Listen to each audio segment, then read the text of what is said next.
Well, hail to you, champions. JayReimsGaming here. I hope you all are having an incredible day. Hopefully, I'll earn your subscription today. So don't forget to like, subscribe, as well as sharing this particular video with family and friends. I really do appreciate it. I do stream live normally Friday, Saturday, and Sundays. So don't forget to turn on notifications so you don't miss when I go live and any content releases.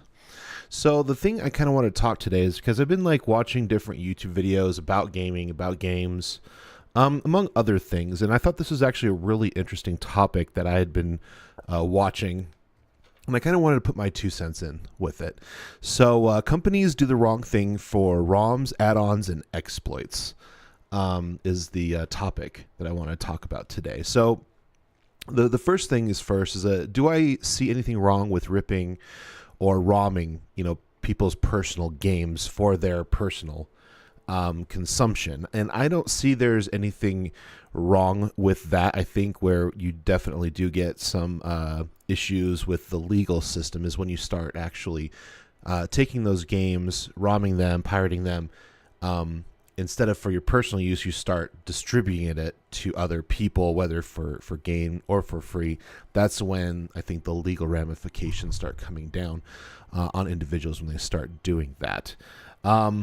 I think it's actually outside of that. I think it is a really good idea to definitely figure out how to keep these older games alive. I think what happens is over time, especially with these live games, with live services, eventually they can't keep them running. Eventually the servers become too much of a cost. It costs them money.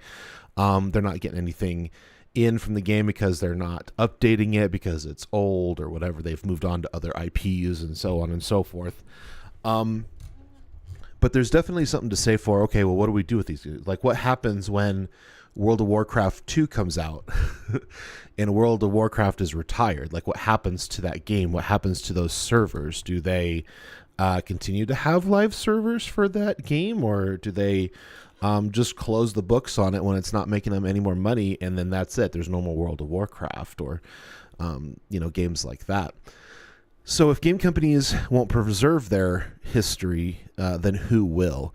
And I think a lot of reasons people started doing ROMs is because there isn't really good live services when it comes to being able to play these older games, saving them, and things like that. I think lately, I know Nintendo has their own version of that. I know that they have released some games that are on a smaller device that kind of gives you that nostalgia of that console. So like the SNES, the SNES, the GameCube, things like that. And you get 2 controllers and you can play a few thousand games or whatever it is that are on there. And I think some people would agree that some of the ROMs could have been better. Some of the porting could have been better. And I think a lot of times it doesn't always end up being a good one-on-one when you go from one to another. And it's actually really interesting that we have the whole ROM communities that have happened in the past. I think there are still some more ROM communities out there, but I think some of the bigger ones were shut down by Nintendo, cease and desist letters and legal action and stuff like that. But it begs the question, if they're not going to do it, then who will? Like, these individuals that are doing it for their own personal selves, what's going to happen to all these games that have been beloved?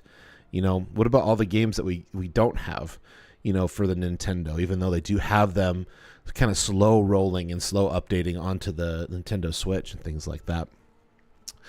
But moving on from ROMs, what are your thoughts about add-ons for games? I think add-ons can be good and they can be bad, in the sense that it does change the way that the game plays.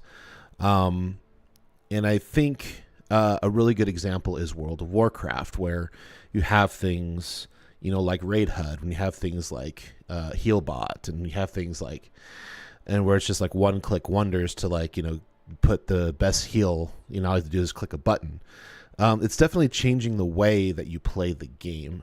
And I think there's definitely some merit to that, especially with individuals who are struggling with gameplay, especially individuals who are disabled and they have to have certain add-ons in order to even play the game, and they love the game, and they have to use these things in order to even play it themselves.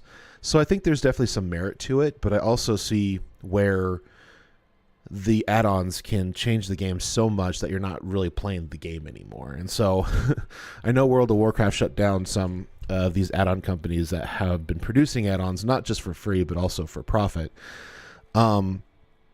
It's really sad that that happens, because some of these add-ons are actually really good and really beneficial. But at the same time, it does change the way that the game is played.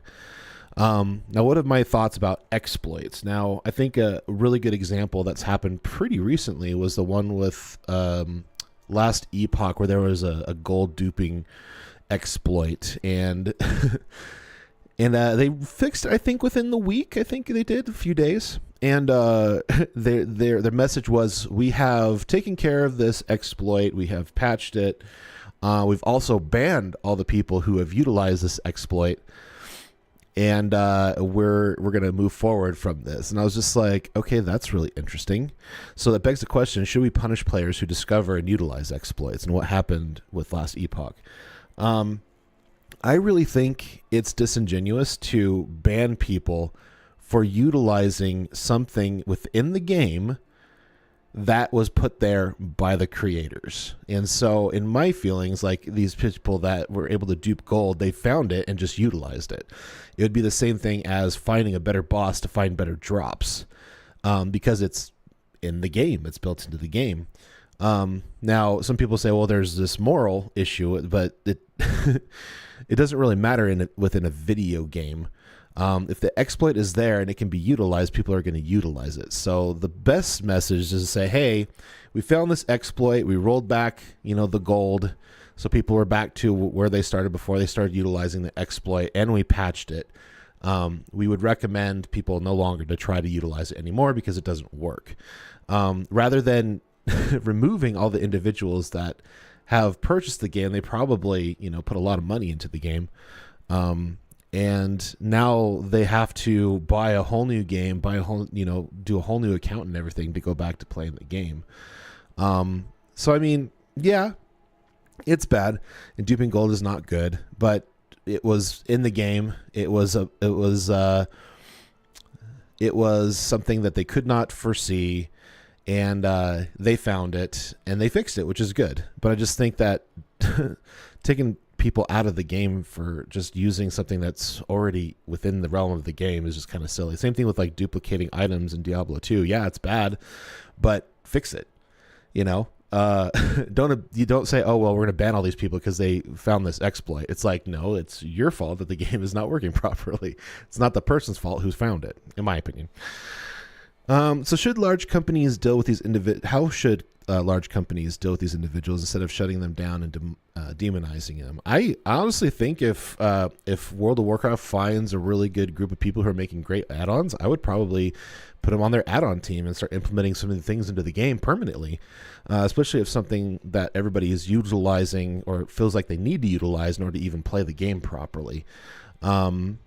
I think that would be number one, really good. And I think also these big companies like Nintendo and PlayStation and stuff like that, I think they should probably hire these people who have made these incredible ROMs that play super duper well, and maybe even giving them a job and maybe accumulating their business model and get those people in there and then have them continue to help them with making ROMs. I think that would be a much better outcome than just straight up throwing legal action at everybody, wasting lots and lots of money, instead of, like, finding a way to better your company because there's something that you didn't see that other people find interesting and could potentially increase your bottom line. I don't know. These are just my thoughts. I'm sure you're going to let me know in the comment section down below. Thank you so much for watching the video. Please like, subscribe, turn on notifications, show me this content release. I do live stream Friday through Sunday, and I hope to see you guys all there. I love you all very much, and from my family to yours, good night.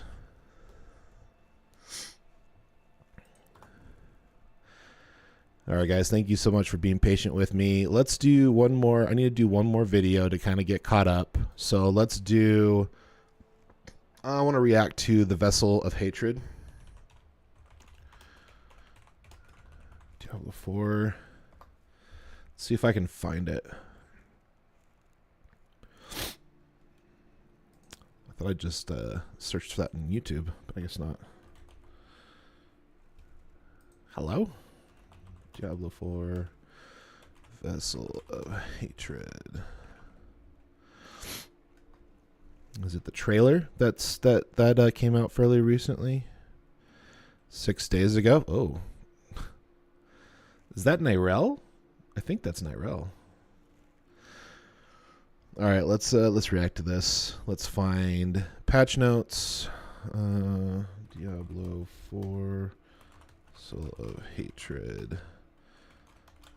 Do they have expansion patch notes?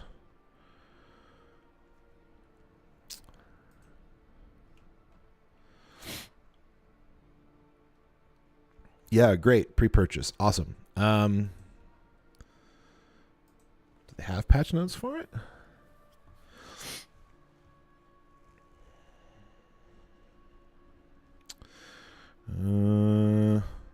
This looks like the mid patch.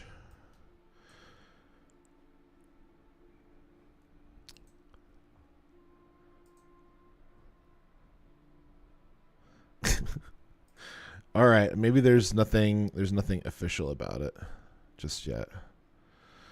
What can we expect in June update? Mid-season.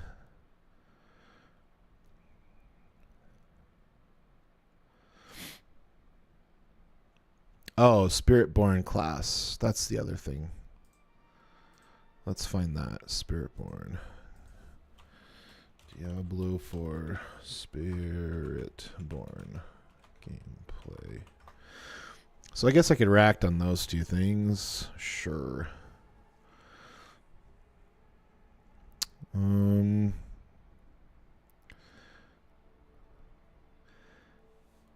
Official. Okay, there's a cinematic showcase, but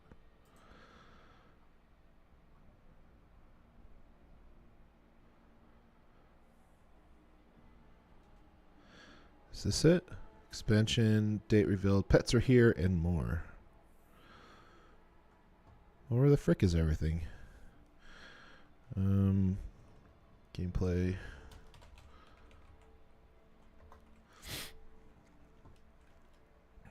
So I see a lot of people producing videos on it.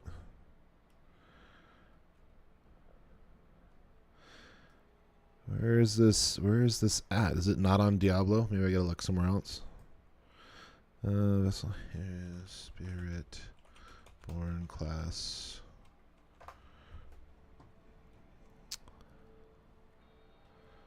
Learn about. View full article. Okay, here we go. Sweet. Hi, I'm Brent. How loud is this? Is this like really freaking loud? Hi, I'm Oh, that's really loud. Let's bring that about halfway. Brent Gibson. I'm the game director of Make it about a quarter. Vessel of Hatred. Diablo 4's. Yeah, that looks pretty good. All right, let's first watch the trailer, guys. Let's check out what we got.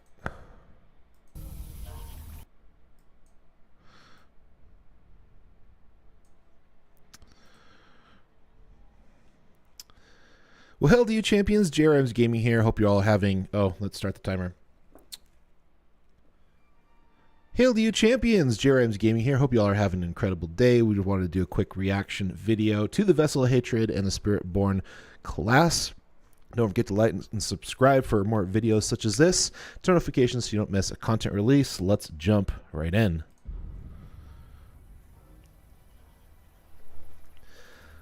One thing is, Blizzard does not skimp on their ooh.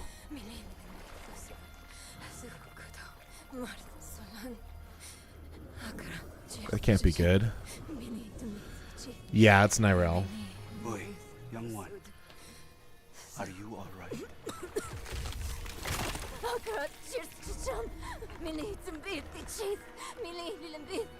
Nyrel? Oh, you're not well. Please, please, please, my child, let me help you. Stay away from me! Nayrel! Is that how I raised you? No, Mother. But I must carry this burden alone. I must get to Akarat's tomb. But look at you. You're killing yourself. I don't know how much longer I can. I'm here. Yeah, I think it's a really strange direction. They decided to keep Nyrel as like kind of the main focus of the story. But now I need you to give up. Uh-oh. No, no, no. This is Mephisto that's trapped in that soulstone, right? You monster! Oh, jeez. Let's go. No. You made a choice. And I warned you, little magpie. There would be consequences. Ew.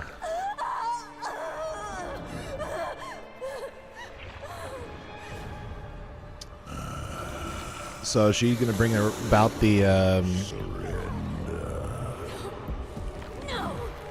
I control the stone! You hold the stone. You control nothing.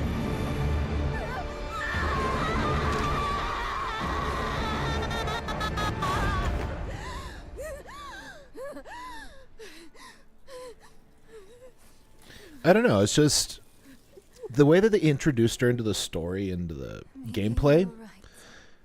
of the campaign, she just isn't that compelling. Like, you can pretty much... Oh, jeepers, Judy. Yeah, he's not going to be Rowan anytime soon. Sorry. Yeah, I just...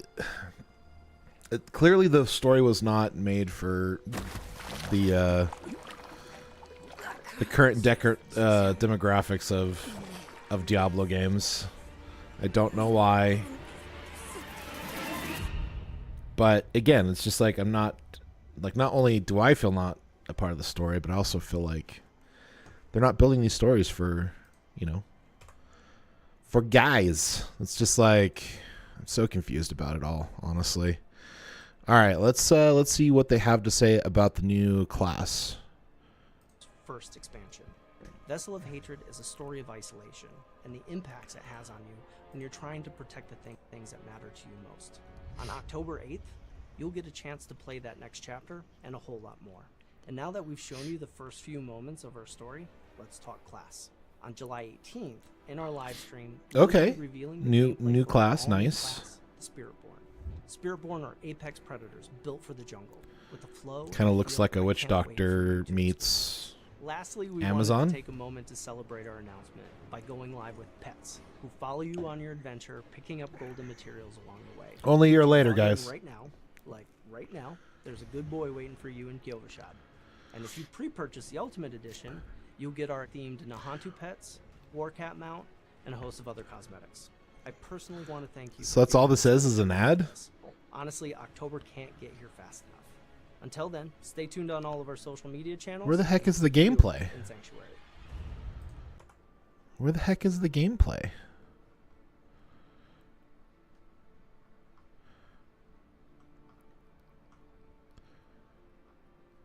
Okay, so it looks like they're bringing mercenaries. Pets. Where's the gameplay? This just feels like one big advertisement. Please buy our game. Please. We need money to make this make sense. That's kind of annoying. I apologize, guys. I thought there was going to be more than that. But anywho, like, what are my final thoughts on it? I still, like, I just started World Tier 3, right? So I'm in World Tier 3. I finished off the Curator, so we can move on to Nightmare mode. And It was really tough starting out, which is great. I do like that kind of feel like you gotta, you know, kind of revamp up. But like as soon as I did some of the wolf stuff to get more of the reputation, I got a crap ton of caches. And then all of a sudden I was like beefy again, and like I could do a lot more damage. I don't know. It's kind of weird the way that they decided to kind of gatekeep each part of the game to get to the next part of the game. And I think it's okay. I don't think it was terribly bad. I still feel that the boss fights, the health of the bosses, I feel like is really egregious. I feel like it's really, really high. Hey, Banana Man, doing good. We're going to be playing Diablo 4 here in just a few minutes. I'm just finishing up this video. I kind of feel like the health is a little bit too high. I feel like the stuns, the roots, the freezes, I feel like the stuns and freezes in general, I feel like are really punishing. Like I feel like I'm stunned for like 3 seconds, like 2 or 3 seconds. It feels super duper high. Now people are going to say, oh, well, you just got to craft gear and, you know, play better and stuff like that. Yeah, I get all that. But I'm also looking at this from the perspective of I'm a new player, trying a new game, trying to understand things, learning as I go. And it feels super punishing. Like I feel like I died the 2, 3, 4 times when I tried the curator was because I got stunned like way too long, or like I didn't do a mechanic right, or whatever the case may be. But I feel like that was like really, really punishing. I also feel like when you're going through the campaign, why are the mobs like so far apart when you slow travel? It really feels, I guess they're trying to make it feel like it's an MMO, like it's like a open world MMO basically. And I just like, well, then I would play World of Warcraft, not Diablo 4. I play Diablo 4 for an ARPG. And an open world ARPG just doesn't make sense because, you know, it's a Diablo game. But it's just kind of funny to me. I am a little excited to see what they have next to come out. It's really interesting that they are bringing out another class. They're doing a whole new expansion, which I'm actually really curious if they've changed any of the elements into the campaign. Because for me, campaign is just not great up until after Act 4. So, but thank you guys so much for watching this video. I really do appreciate it. If you do think that it's worth the like and subscribe, definitely consider doing that, sharing it with family and friends, as well as turn notifications so you know when I go live between Friday and Sunday. So you have a wonderful evening, champions. I love you very much. And from my family to yours, good night. All right, so videos are done, guys. I'm going to use the restroom real quick, and then we'll get started. So hang tight.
right, sorry about that, guys.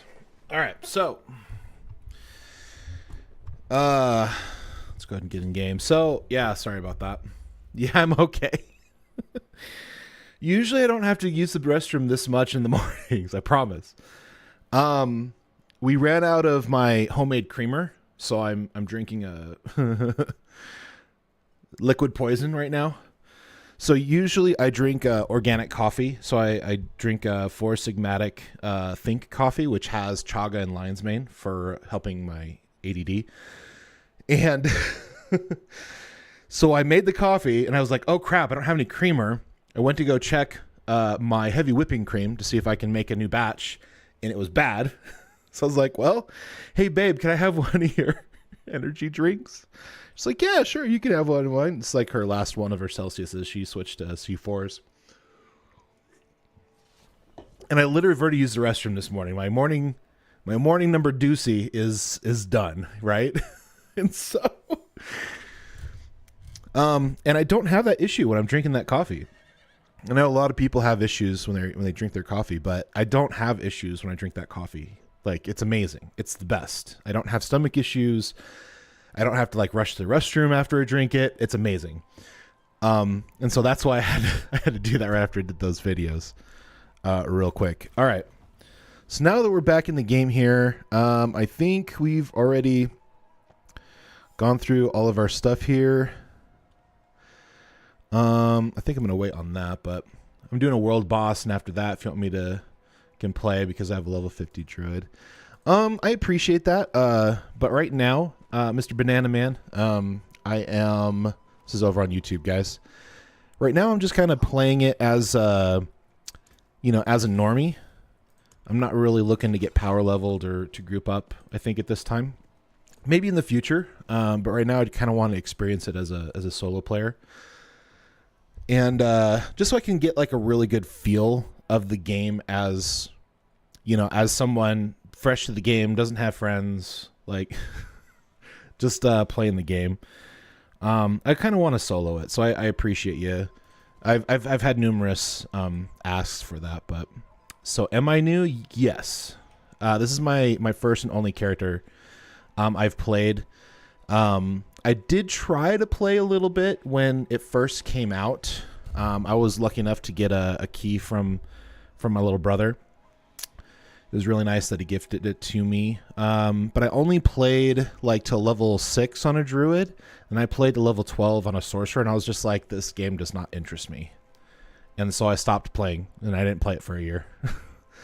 And then I kind of did, allow the YouTube communities, like all the, D4 bad videos kind of overwhelmed me to the point where I was like, okay, so clearly this is not a good game.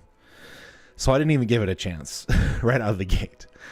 And then, then I let FOMO get the best of me when they're like, hey, 1 year later, season 4, Diablo 4 1.0 out. So that's why I'm back. And I need to not do that. I really do need to like play games and like make my own conclusions, make my own like decisions. But I just let the D4 bad, D4 good communities and like YouTube videos kind of drive my decision making on that. So, oh, you're new too. Oh, nice. Yeah, I think there's a lot of new people going to the game, and the numbers and like they're continue to grow, and they're retaining people even after the release of season 4. Which is surprising. Like most ARPGs out now, like they play the first month and a half or so, and then they just drop right off, And so for them to retain most of their customers, I think is really awesome. That's definitely, there's something to say for that, for sure. I don't know what to do with my Paragon levels. I really don't know what to do with my Paragon levels. It says I do have a point available.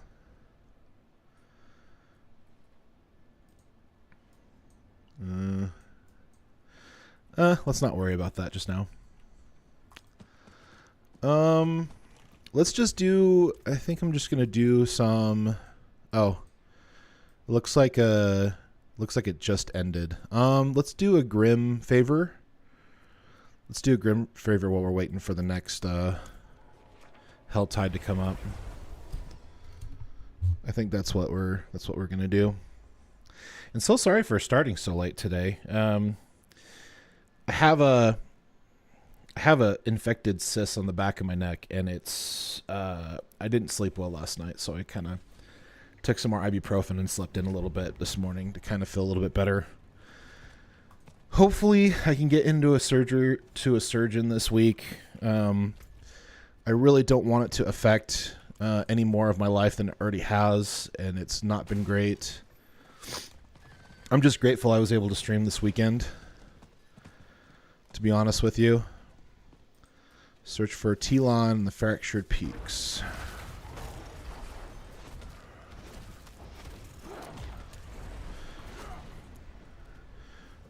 So I got to get more of these little harvesty thingies. Yeah, thanks, man. Appreciate it. Wish you all the best on yours as well. I just kind of want to do a little bit of everything. Like, I definitely do want to see Nightmare Dungeons, which I should be able to start here pretty soon. And then I do want to get to World Tier 4 so I can see Ubers. Like, I definitely want to see a little bit of everything. That's my goal in this playthrough, you know? I got to see the story. The story for me was not that great. I felt like Diablo, the Diablo teams, and Blizzard in general have just been really lacking in their stories. It's just not been great. Their storytelling is like never better. I mean, like, goodness gracious, look at all of their like their cinematics and everything. Like, they have the capacity to tell great stories, like, in games. They do. They just, for whatever reason, choose not to. They also choose not to focus on their demographic. Like, they don't, for whatever reason, they don't realize that it's mostly men that play Diablo. So they have these really tuned down, very, like, you know, female-led stories, which, you know, the one from Diablo 3 wasn't as bad. I feel like this one with Nyrelle has been egregious. Like, I feel like this doesn't, like, make any sense. Like, at least with Leah, like, she had a really big background in with Cain. Like, that whole story plot line was, like, really, really good. But yeah, as far as, like, what's going on with Nyrelle, like, she's just some nobody who just kind of comes in the scene, and she doesn't have, like, any background with anybody or anything really, and it's just like, why are we doing this, you know? I'm just like, why?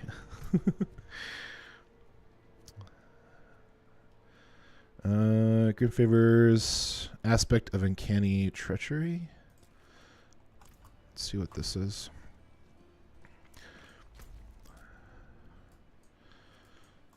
Oh, Helltide hasn't started yet.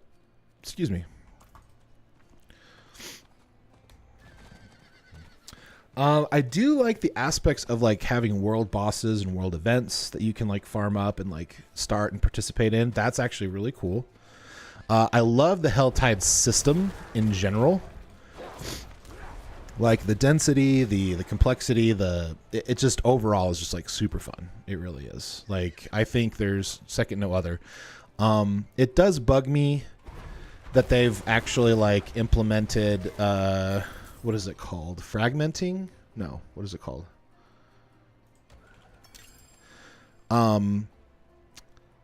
The way that they implemented the crafting system was eerily similar to Last Epochs, which I thought was, yeah, tempering, that's right.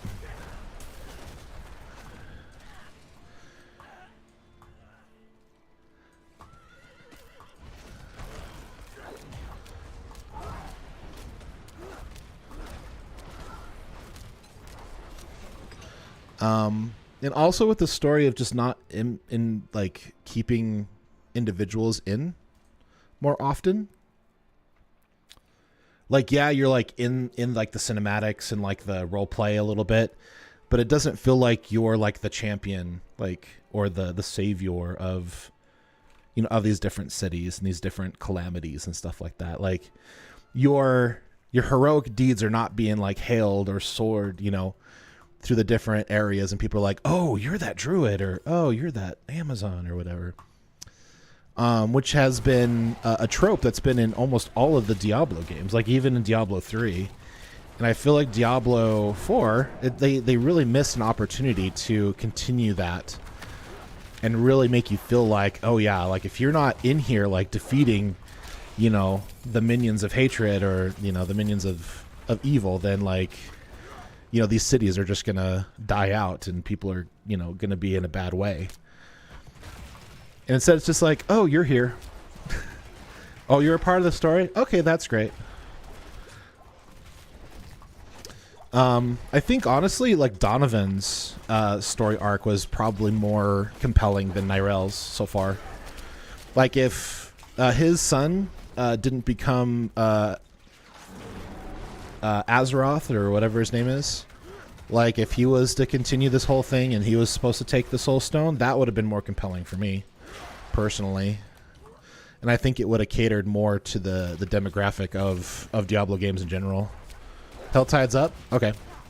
I'm still gonna finish this this dungeon I started, because it gives me 5 grim favors for whispers. But I think today is just yeah, farming to do whispers and Helltides just to kind of level. I do need to do. We'll probably do a little bit of looking up stuff for paragons so I can understand them a little bit more. Destroy the idols of the shaman. Is there a door? Oh, there it is.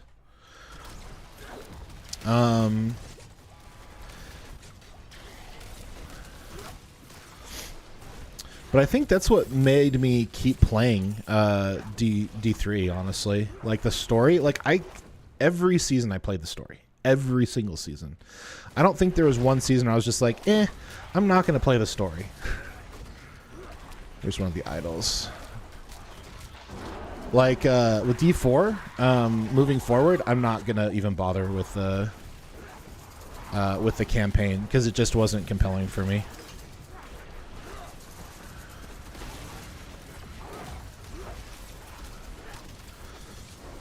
Oh, it would have been even cooler if like he was like if he didn't get like impelled in the brain, in his brain pan. If Donovan's son like survived the whole ordeal, like they were able to, you know, release him of the demonic possession, and then he eventually becomes Diablo, like in the end, that would have been super cool. That would have been super compelling. Like I've already like come up with like 3 different ideas like that could have like been so much better, I think, for the storytelling or the story arc.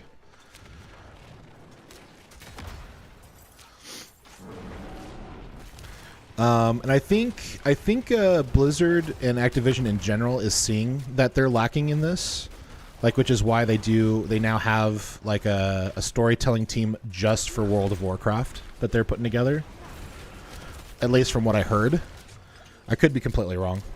Just so you guys know, could be completely wrong on this, but from what I heard is that they are having an actual storytelling group put together just to focus on telling good stories like in World of Warcraft. And I think if they do that, if they do have storytelling teams for games like Diablo and stuff like that, I think they would, and they focus on bringing in their demographics. Like they know who plays their games. They know how many men and women play their games. Like, yeah, you can always, you know, put in a love story or something like that to cater to women and like have a strong, you know, woman in the story arc. I think the original Star Wars was really good at that, having strong men and strong women and still have their roles, you know, in the story arc and catering or to their strengths.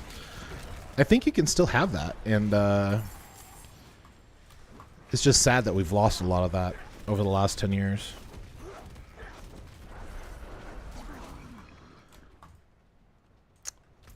Looks like I need to go up and over. I think in general, like I did not like. I liked the idea of a possible open world for Diablo. I just feel like they didn't execute it very well. I feel like if they could have increased the density in the campaign, it might have been okay.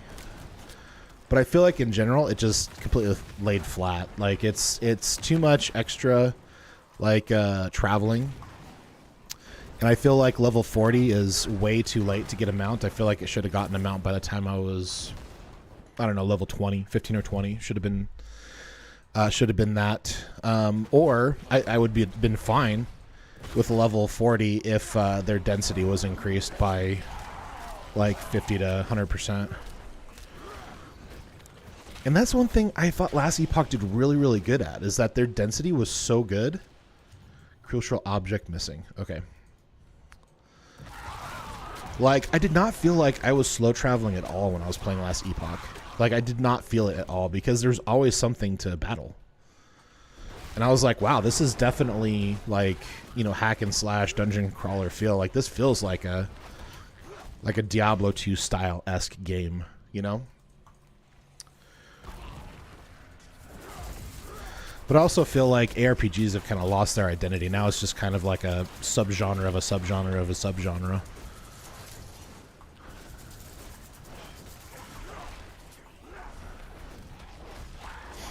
Slay all the enemies in the barracks. Okay.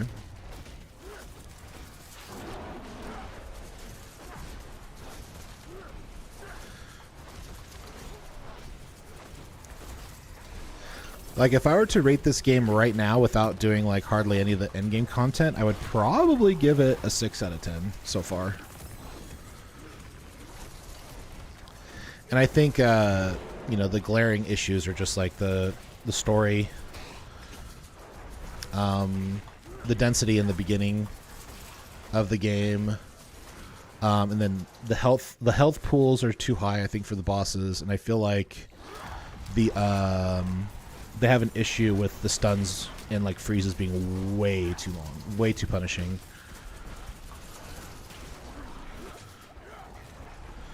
Fast travel, or slow travel, sorry. Slow travel, like walking, the first part of the game sucked. It was not fun at all.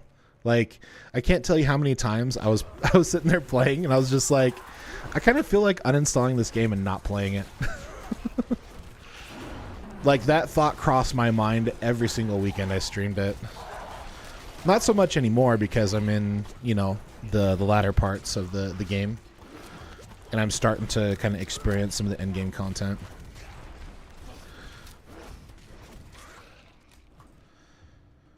Which is good. See, it's stunned for days. Like, that's like that was almost a 5 Mississippi stun. Like, that's too much. Don't like it. Like, if I was going to make a game, I wouldn't make a stun that long. It's just too much.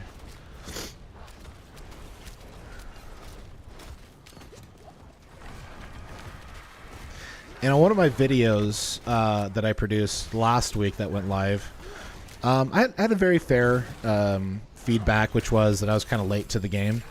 Like, these are issues that people have, like, said are issues since, like, day one. You know, since, like, beta. Ooh, boots. Booties. We get something good? 220% movement speed. Loses bonus. Supervised effort taking damage. Nice. Let's go. They're just upgrades to what I already have, so that's pretty cool. +3 to trample? Sweet. Let's go. I like that. Let me go ahead and add that to my timestamps here.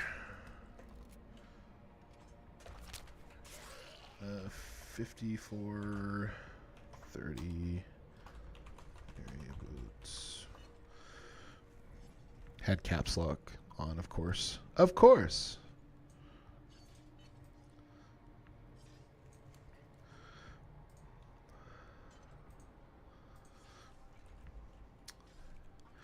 Yeah, I'm really curious to see like how good the end game is, because if the end game is good as what I'm seeing with Helltides, then I mean, it definitely will redeem itself in the end. But I just like overall can't give it a good score. Because of that. And I think even if it just like averages out, it will just probably be like a 7 or an 8, I bet.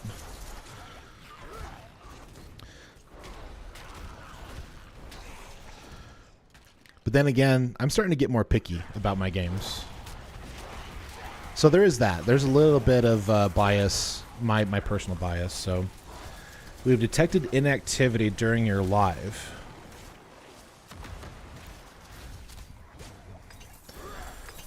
Gosh, TikTok is bugging me so bad. Morning all, happy Father's Day to the dads. Yes, happy Father's Day to the dads. Thank you, Whitebread. I'm a fur daddy, but yeah, thank you for that. I need to send a text to my brother and my brother-in-law. Tell them happy Father's Day as well.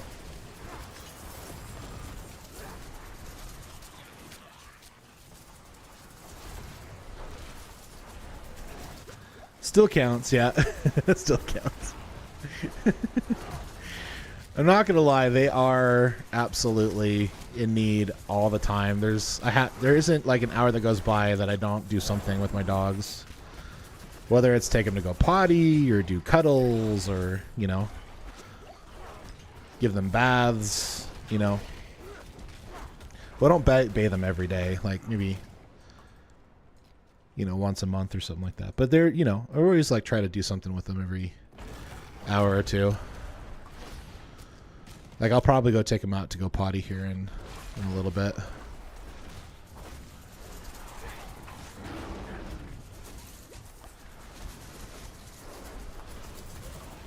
Hey, thank you for the likes, guys. Appreciate it. Over there on the TikTok. If you haven't already, definitely consider liking the stream and or the video over on YouTube. I'm also streaming on Rumble, Facebook,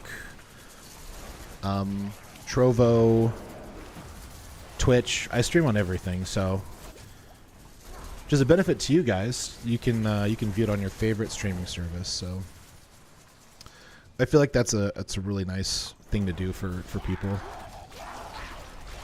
Oh my! Almost died there.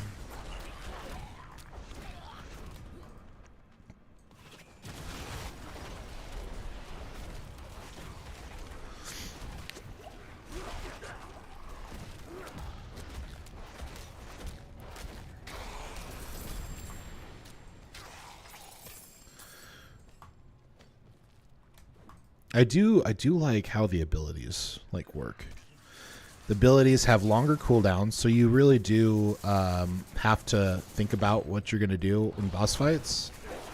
It's not just, you know, tank and spank. You actually have to move around, which is a pretty cool thing. That's the one thing I had like a pretty big criticism for Diablo 3, is that it's literally just tank and spank.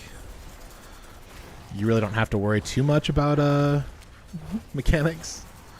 I feel like Diablo 4 is definitely more mechanic heavy, which is good. I think that's a really good change for a Diablo game. Absolutely. I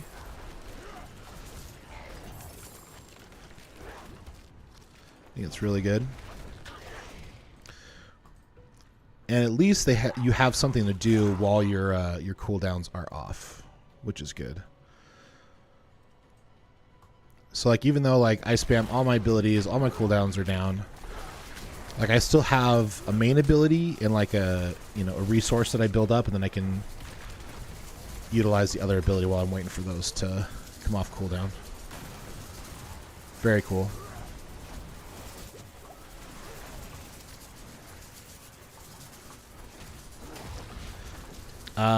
In this expansion, Vessel of Hatred, I hope that they incur more monster,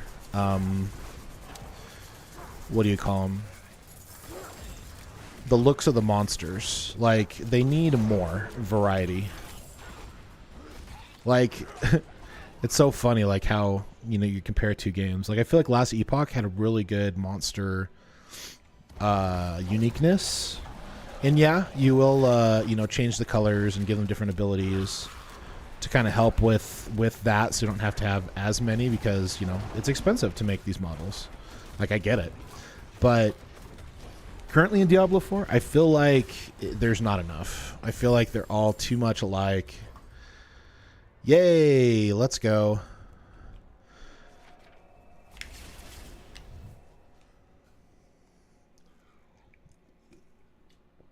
Oh, I hate the taste of peach. I don't like it. It's not my favorite.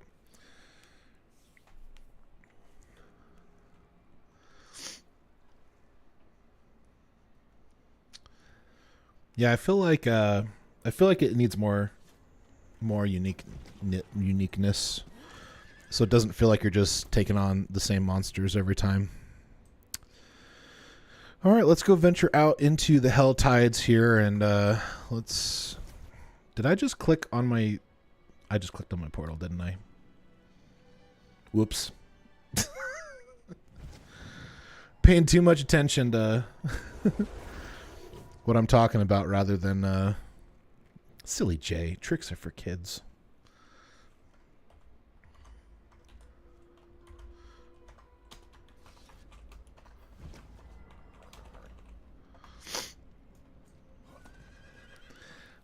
I could also do more Wolf Clan stuff. I could also do that. But let's see how long the Hell Tide's for. 40 minutes. Okay. I should be able to get at least one.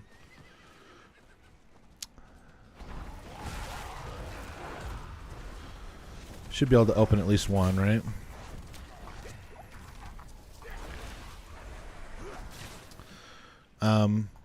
I think what's really going well for this game too is that there's a variety of things to do, which is good.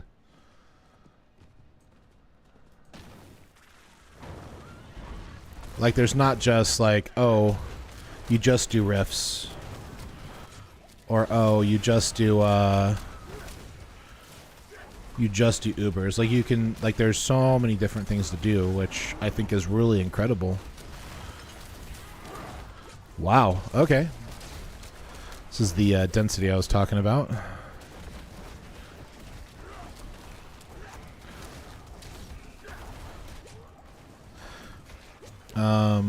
Being able to do that little dodge thing is actually pretty cool. I wish it didn't have a cooldown, but that's fine. Each to their own. I feel like it doesn't really benefit you much because there's a wind-up, so it's not like it's an instant. Like there's like a half a second of like a wind-up before it executes. Which I wish it was a little bit more. What's the word? I wish it was a little more instant, I guess is what I'm trying to say. And then like it actually like you propel yourself forward like twice or 3 times as fast, instead of like feeling like it's not as fast. It feels really slow to me in comparison to Last Epoch. I feel like Last Epoch is a lot better in comparison. Come here.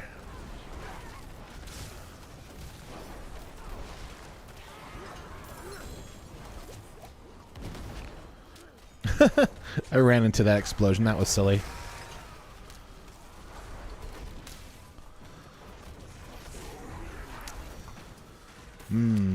Oh, I didn't even think about the music.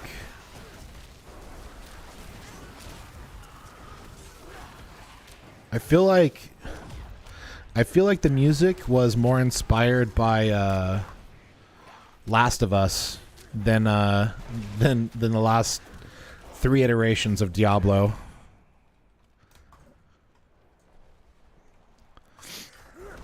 I think rather than pulling on that kind of stuff, I feel like they took other elements from other games rather than to keep Ooh, almost died. Almost died. It's okay. It's okay. We're good. We're good.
Like, just being able to, like, reasonably just walk from one place to another, and then there's mobs to, you know, to take on. Like, yeah, that's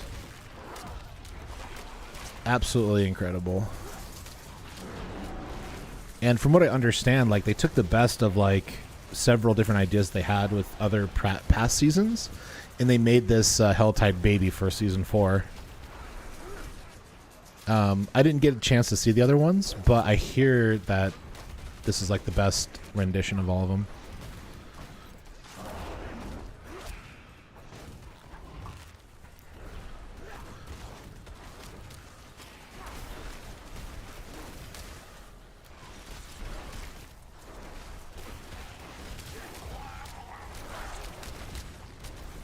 Also, guys, if you want to find other ways to support the channel, you can also check out my eBay store, which is in the links in the description down below. I sell Magic, the Gathering, and Pokemon cards. Right now, I am working on selling my personal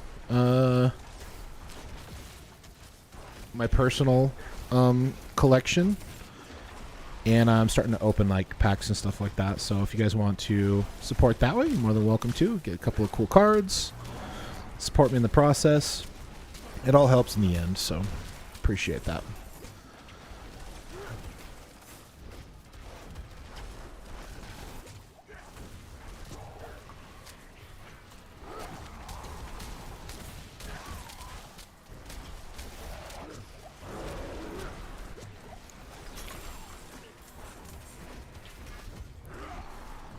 Yeah, it's almost like 10 minutes. I already almost have 100 of these cinders, which is actually pretty cool. See, look at that. Horse, group, attack. It's pretty awesome.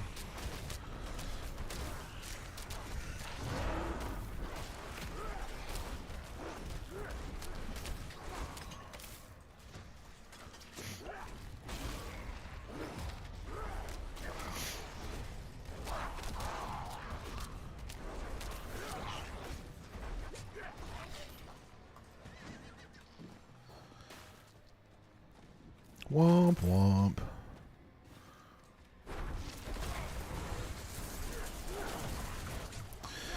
Yeah, I'm planning on getting some card lots up here pretty soon. I wasn't able to make too many of the Pokemon ones. I don't have a lot of Pokemon bulk. I'm gonna have to find somebody to buy some from. But I do have a lot of Magic bulk. I need to. I've sorted it all out. I just need to mix it up really well before I make the bulk lots. And those will be up hopefully this week. Kind of procrastinated a little bit. But I can at least get the Pokemon ones up here pretty soon. Excuse me.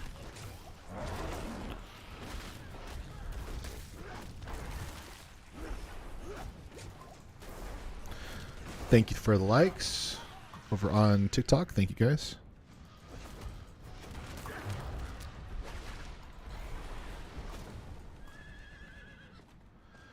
Where are the chests, by the way? Oh, there's one over there.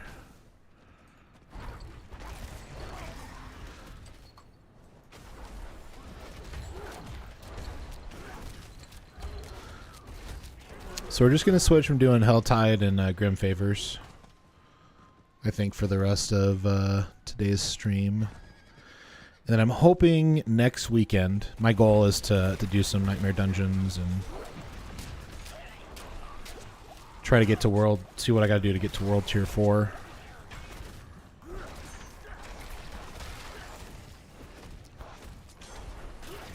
I honestly did not realize it was going to take me this long to, but I decided to dedicate the rest of this month because I've had spotty streaming in May and spotty streaming this month. So I decided to kind of extend it just so I could get the full breadth of the gameplay and everything. That way when I give my full final thoughts and give like my last thoughts on the game, I'll have a pretty informed you know, feel for it.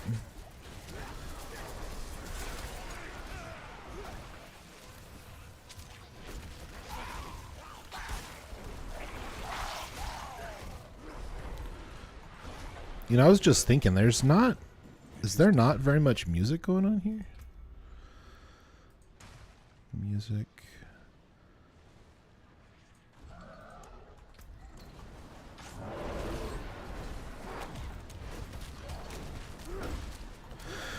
But yeah, I'm trying to build up my my collectible eBay store.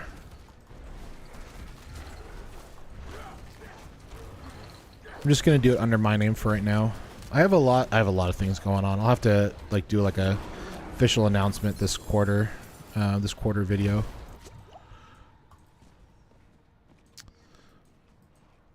Light, show me mercy.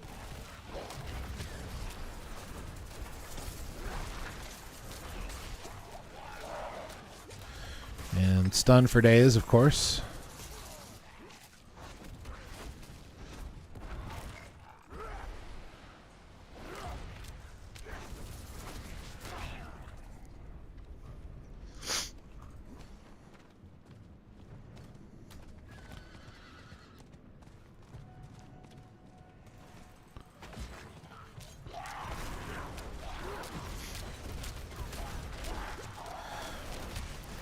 But yeah, I sold quite a bit of the more expensive cards already, which is good.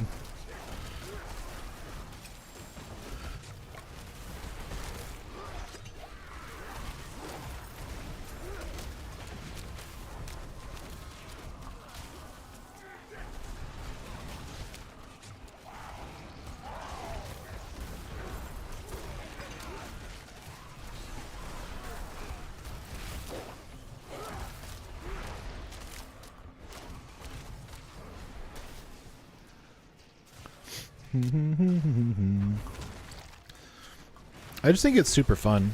Like, honestly, like I love opening up like cards and stuff like that, and you know, work on building a business into it.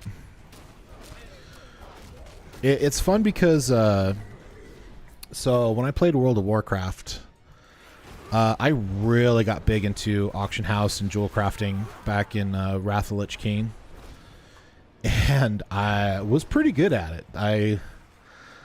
I was cornering some of the markets on it, like fully, like thousands, you know, tens of thousands of stacks of gems.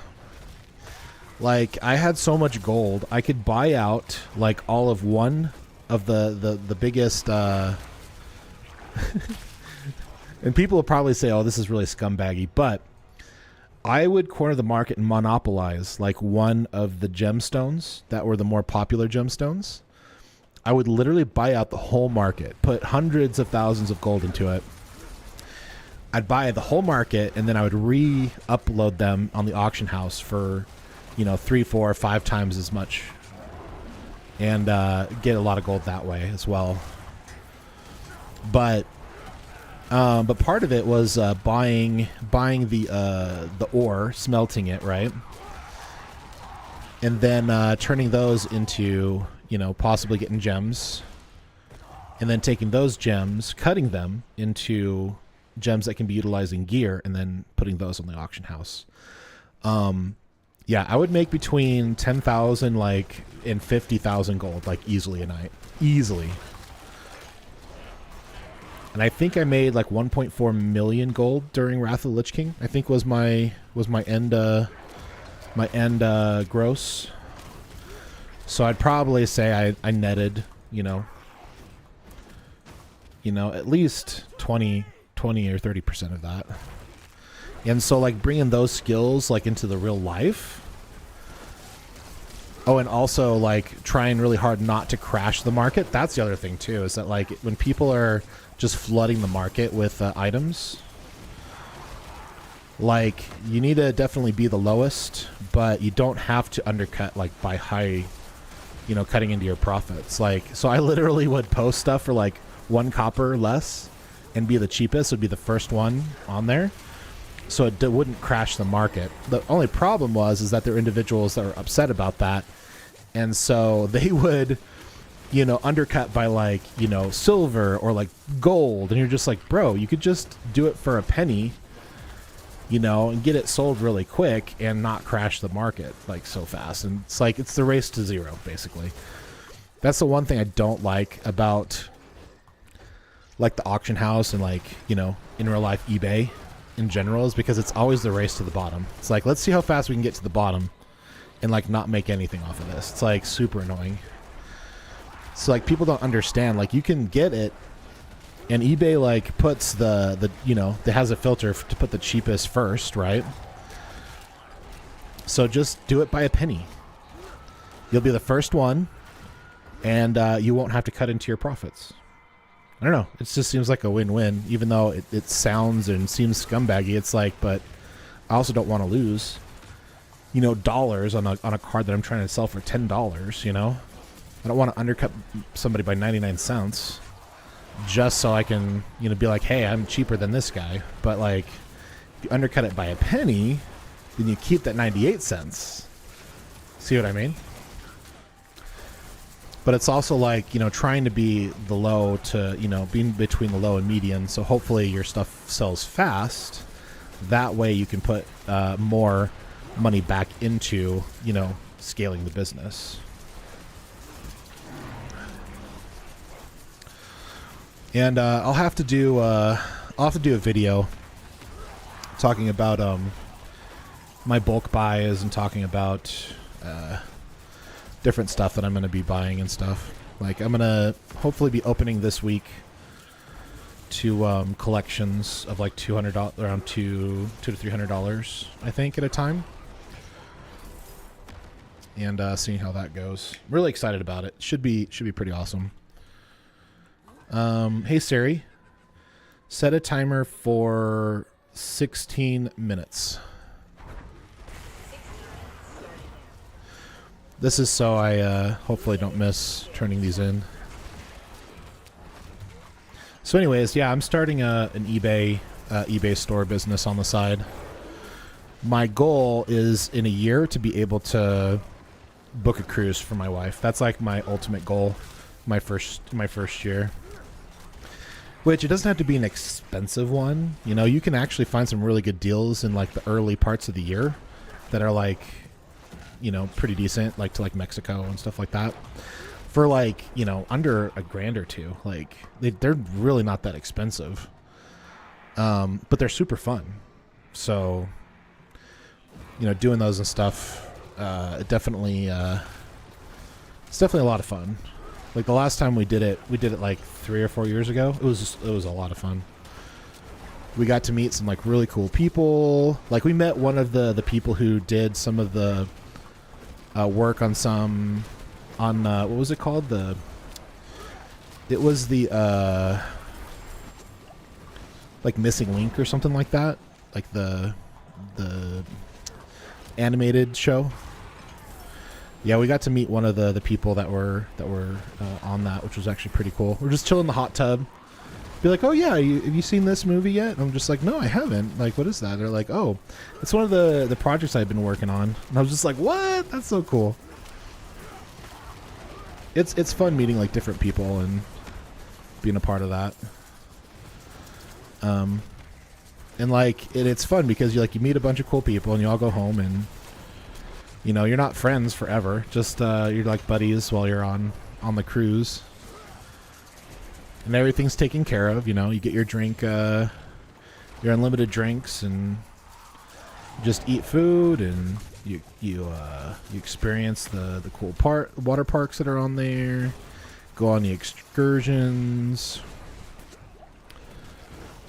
I don't know. It's pretty cool, and I want to do something really cool and nice for my wife for believing in me, you know. Like I wanna thank my wife in a way for encouraging me to make more money for our home in different ways, and in ways that I can enjoy. That's the other thing. It's like I used to do like Uber Eats and like DoorDash and stuff like that, and then once they started changing the way the pay scales work and people stopped tipping, like it just became not worth it.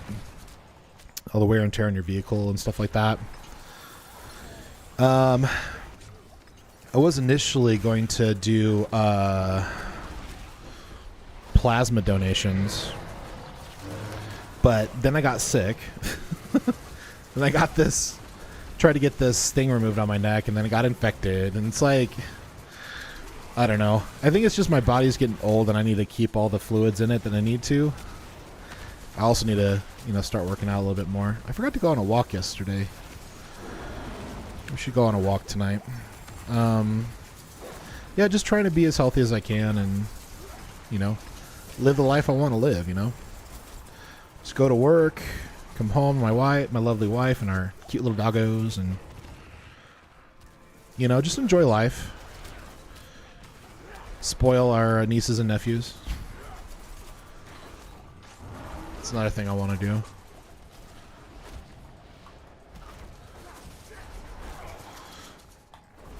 But my eventual goal is to get to the point where I can buy retail. I want to branch into, I want to diversify of course, but definitely want to get into the Pokemon and Magic the Gathering retail space. And just do it all from my basement. That's the ultimate goal. And to be able to make that be my business, so I can be my own boss. I can have the flexibility, so I can do streaming and that's my ultimate goal.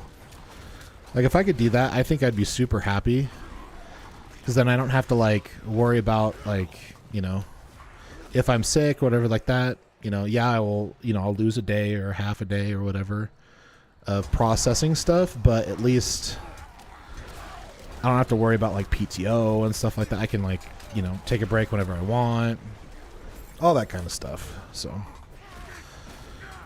the ultimate goal is to have a full basement of of things working in a way that makes sense.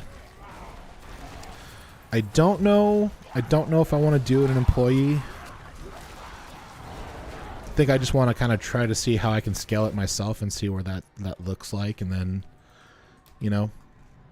try to retire off of that eventually, but try to keep it as best as I can with myself. All right, looks like we're going to do 200 so far. As long as I don't die. That's the key. But yeah, I definitely want to be able to do that. Have my own website and sell all my collection singles and retail so I don't have to worry about eBay. Stupid eBay fees. Eventually, that's the goal. So that way I can just live stream. I can, do it that way, and then I can, market through social media and word of mouth. I don't know. I think it has the potential of being something really good. And I think when people can do the things that make them happy, like packaging stuff and getting it to, and having somebody come by and pick up stuff once a day, it's such an easy thing, that's a lot easier than driving 20 or 30 minutes to a job and then running and doing your job and having to deal with other people. And don't get me wrong, people are great, but also it can be difficult, especially when you have different personalities and different beliefs and different politics and different ideologies and all this stuff that we have to deal with in the world. If I don't have to deal with all that stuff and I can just sit in my basement and fulfill orders all day long, shoot, I'd do that 12 hours a day. Easy. Hey, 54, nice.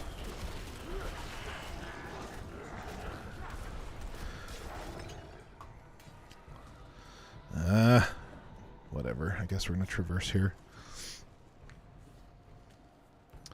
This is an area I did not want to get into, but here we are. Wasn't paying attention, seeing where I was going. Oh, now I started a thing. Maybe I should probably finish it. But yeah, a lot of good things, a lot of fun and great things happening. Even though I stopped making build videos for now, I think this will be a good change, and I think my wife being on board is shiitake mushrooms. That sucks. See, I knew I shouldn't have come over here. I knew I should not have come over there. Let's go ahead and turn these in. See if we can't get another 100.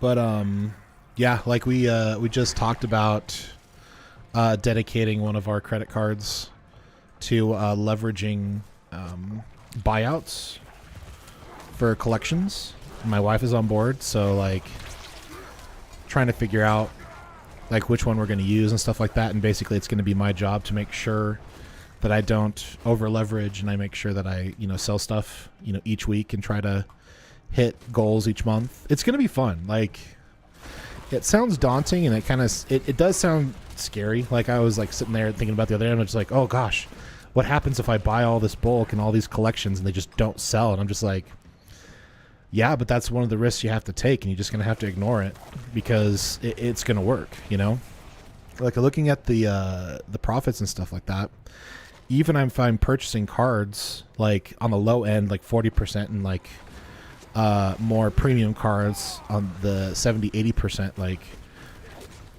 and then like shipping them to my door and then sorting them and then putting them up, I think it's going to do really well. I really do.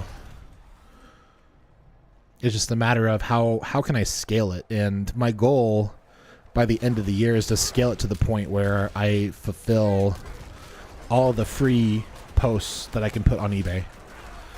Like, that's all I'm gonna do on eBay, and then from there I'm just gonna work on doing different stuff.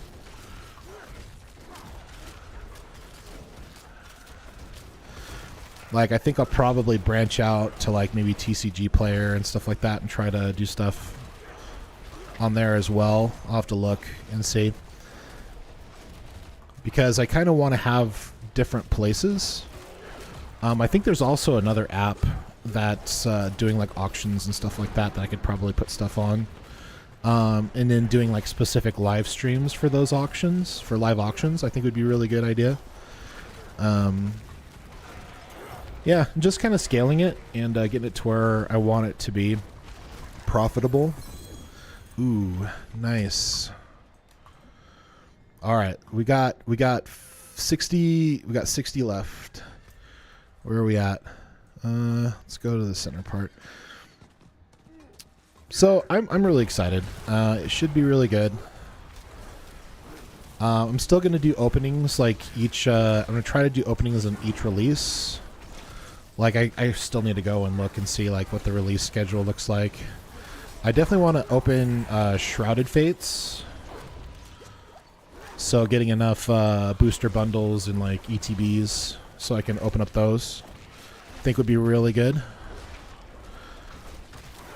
But I definitely need to get like a $200-300 collection under my belt. And then just like, everything I open, I just get it all online, resell it, and then roll it back into the credit card and then leverage that to buy more. I know I'm not going to make a ton of money off of off of opening new product, but it will definitely bring hype, I think, to my channel and to my eBay store. Like, I already got like a few people that are following and like, buying stuff as it comes out. So yeah, I think it'll work. It's just a matter of, over time, time will tell. Okay, I'm getting a little overwhelmed here. Ooh. This stuff is not going down fast. What is going on? Is this is this like a world boss or something?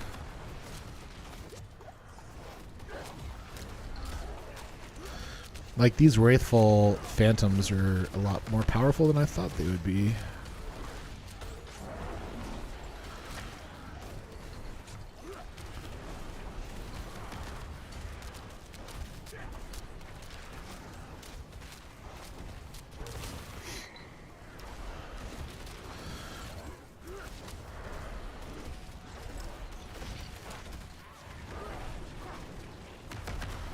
58 cinders. All right, come on, Jay, you can do it.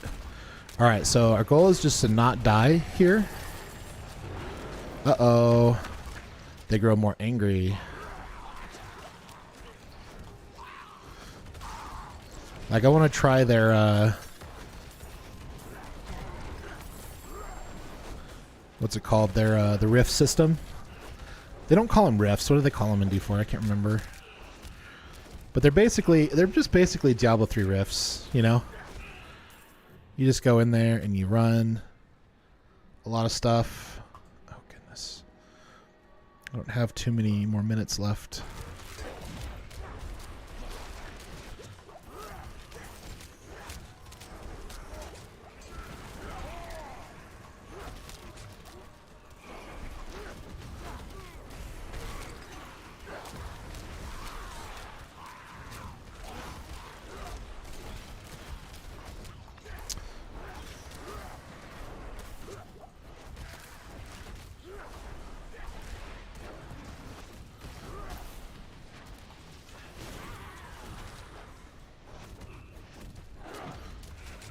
$70. I think I can do it. I think I can get 100.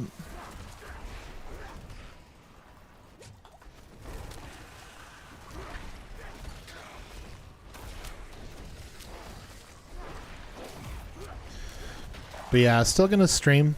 I'm just gonna switch up one of the live streams each month. I want to do an opening like once a month, I think is what I'd like to do. Like, get some of the newest product that month and open it up.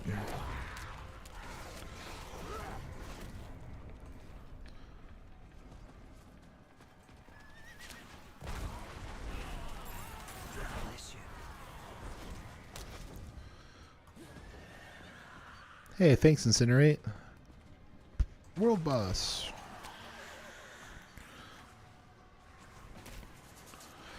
Acquires 1 Baneful Heart. Do I have these?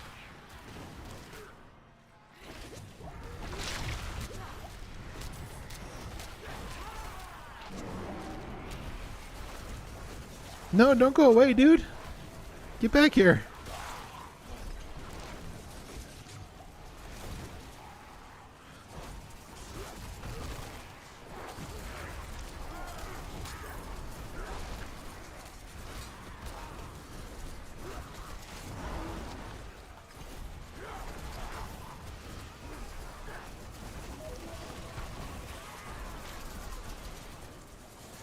Shoot, what was that for? Oh yeah, that was for to remind me to turn in.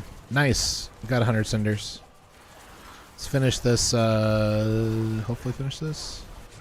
Slay 5,000 fallen. Nice. Hi Mom, we are on YouTube.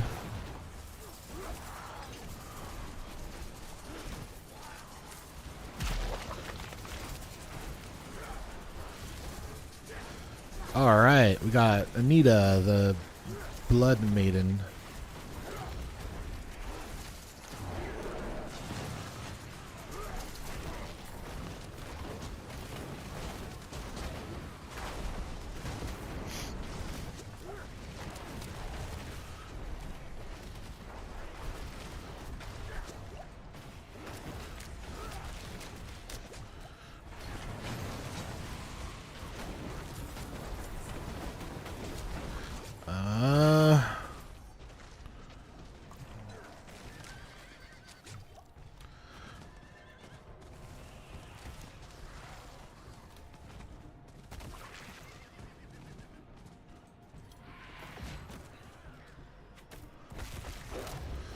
Okay.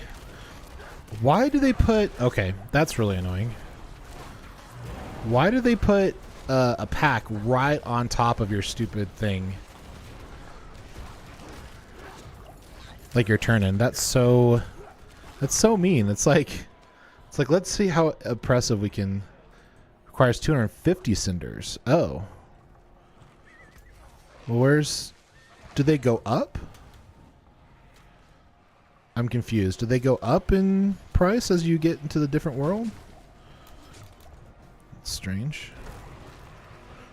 Like, can I do this one? Is it just different caches? Oh, okay. So different requirements, different caches. Got it. Okay.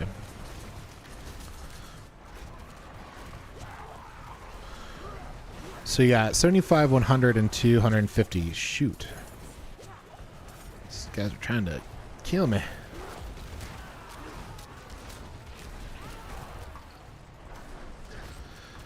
Like this feels bad. Like I don't understand why they're putting guys like this. Feels bad, man. It's like, sorry, you need to fight for your we know you just got enough cinders, but now you have to fight for the reward and the ability to get the reward. Well, I just think it's funny. All right, so now we're gonna do.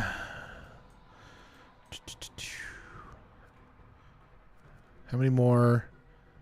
Oh, we can do Tree of Whispers. Let's go do that now. Let's go turn those in. Excuse me. Oh.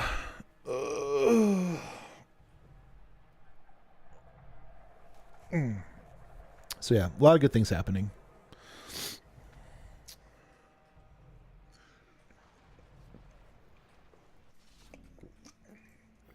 I don't normally drink these.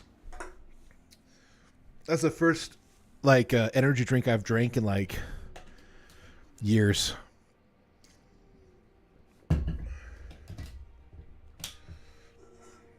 All right, let's see what we got. Did we get anything interesting? Vampiric curse on enemies. Ooh. Nice. Double the bonus. Zeus. Okay, so we got some more better gear. That's good.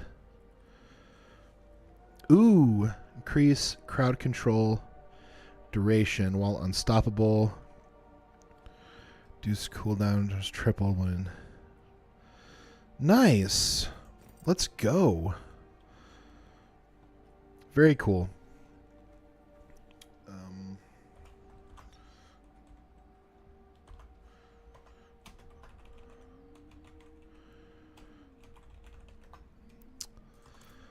Very cool.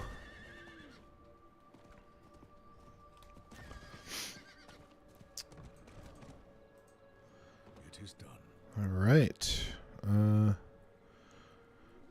Sure. Two-handed weapons. Why not?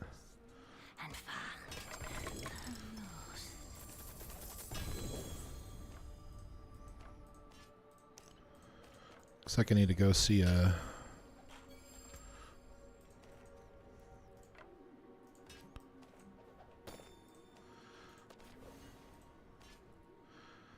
Anything new? Increased. Boulder's now a core skill, earth skills. I really do need to start looking for stuff that actually works on my build. That's something I probably need to look at. All right, Whisper's done. Nice.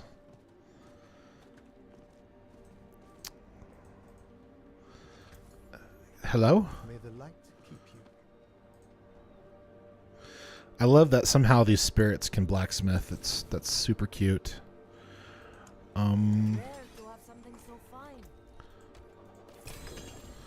Ooh, got a ring.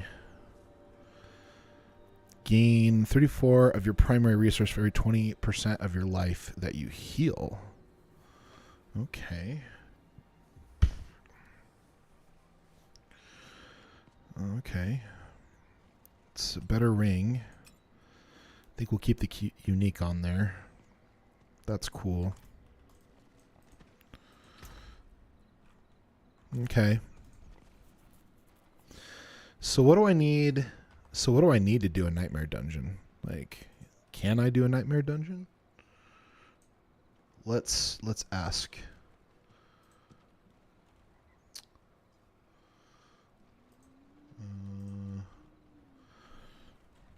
Max roll GG nightmare dungeons. So you're supposed to get these sigils, right?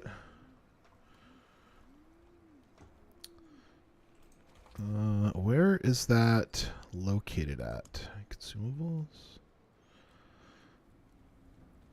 Is it in here? Tier 1, reduce cooldowns on kill.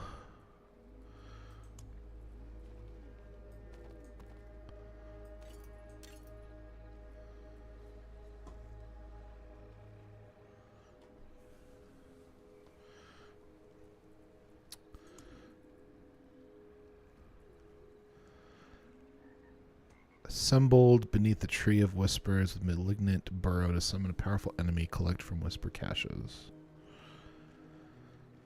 Next system has increased Helltide monster level by 10.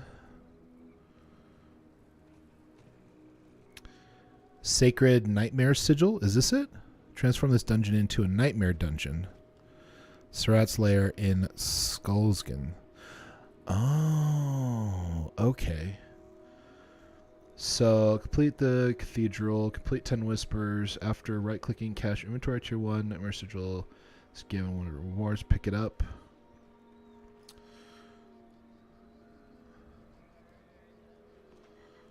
First, complete a tier 1 Nightmare Dungeon to acquire the Tree Whispers. You kill monsters, progress to tier 1. Likely to find a tier 2 Nightmare Sigil. If you do not, run any tier 1 Nightmare Sigil. Requires dungeon. Okay, so I need to go to wherever this dungeon is.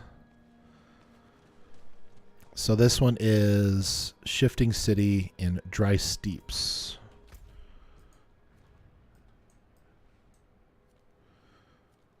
Dry Steeps. So shifting.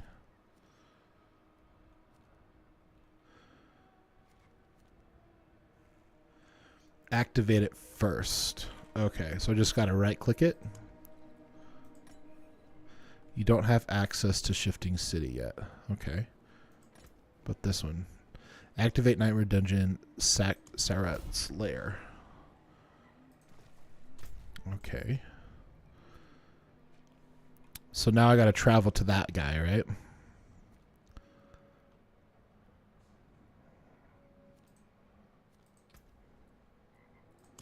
Or am I already there? No? Sweet. We're doing our first Nightmare Dungeon. Let's go. Then it looks like dungeons can get harder by doing different tiers, right? Okay. It teleports you right in. Travel to... Oh. That's nice.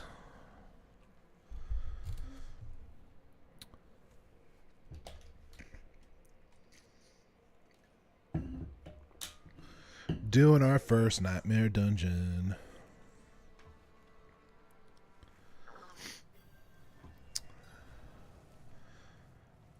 Hello, Mr. Rock. Okay. That was strange. Destroy Silken, revives remaining. Okay.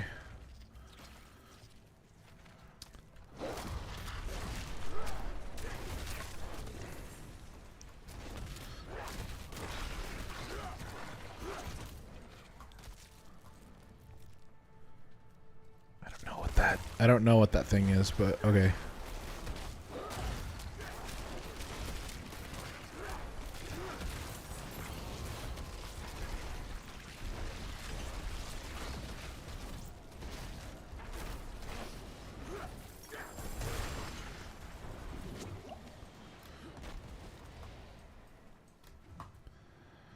Is that I don't know, is that rock thing helping me? I don't know.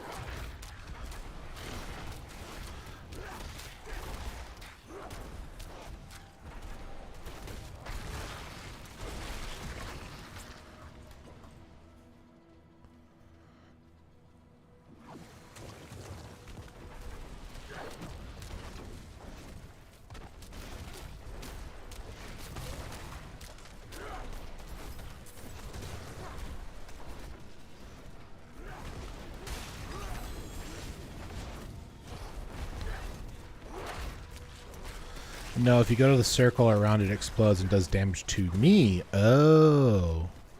So he's not helping me. He is an adversary. Okay. That makes sense. So these are just the different variations of the dungeons and what they do. Yep.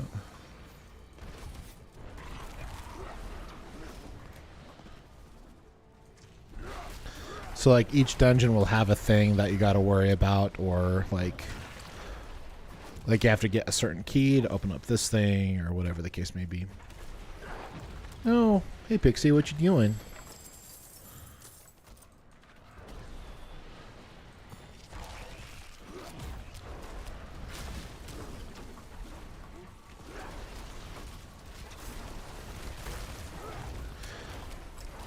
Clearly, these things are here to be annoying.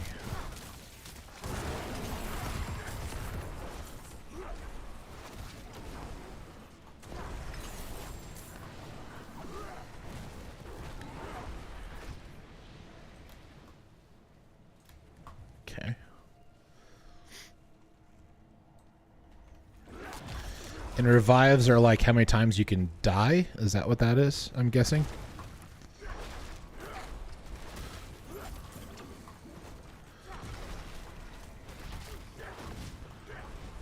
Yes, okay. That makes sense.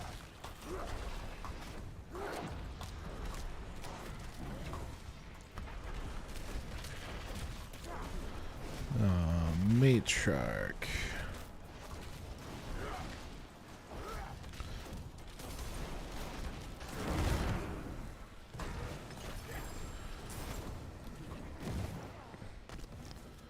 Okie dokie. One more Silken Spire. And so I'm guessing the tiers are, you know, kind of similar to the rifts in Diablo 3. So they go up in difficulty. And as they go up in difficulty, they also go up in rewards. Okay, so not too dissimilar from, like, you know, all the other stuff that they've produced. Why can't I open that?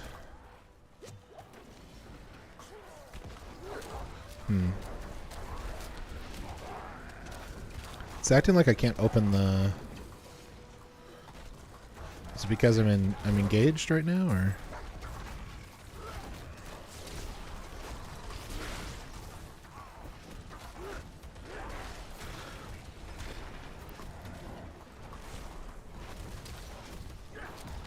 Well, that's kind of cool, though.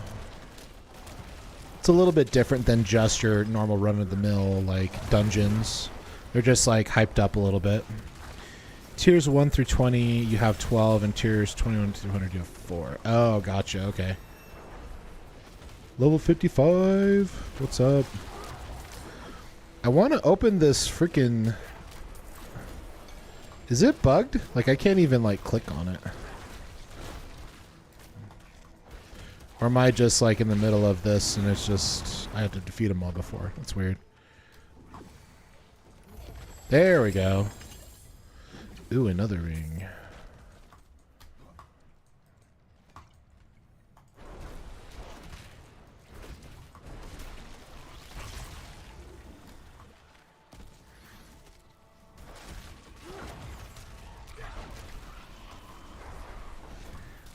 This must be the last Silken Spire. Okay.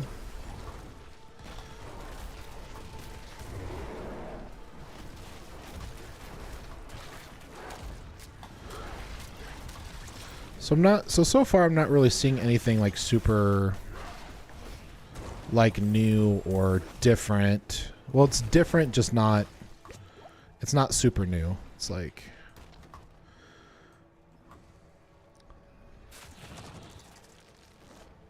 okay, so now what? Am I done?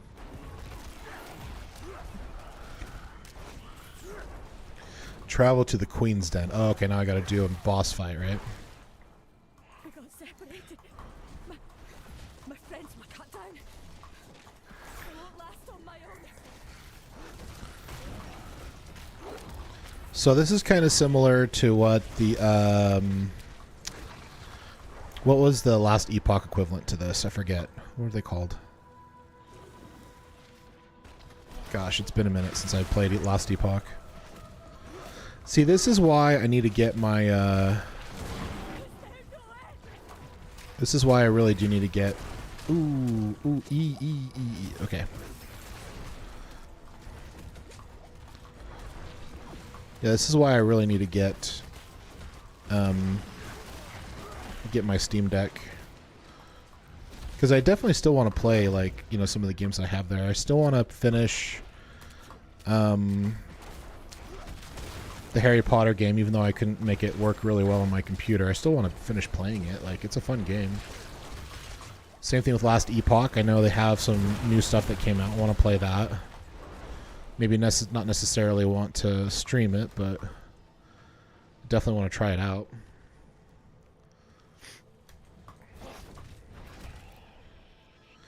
At the end, you get glyphs, put in sockets in the pair of gun board. Oh, gotcha. Okay.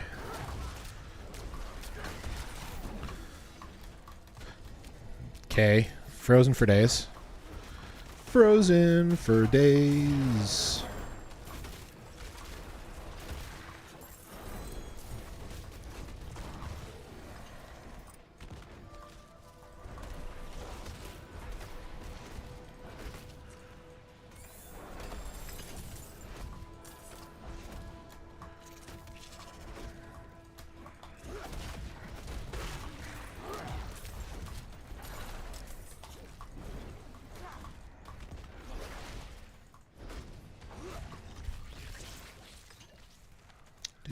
Do.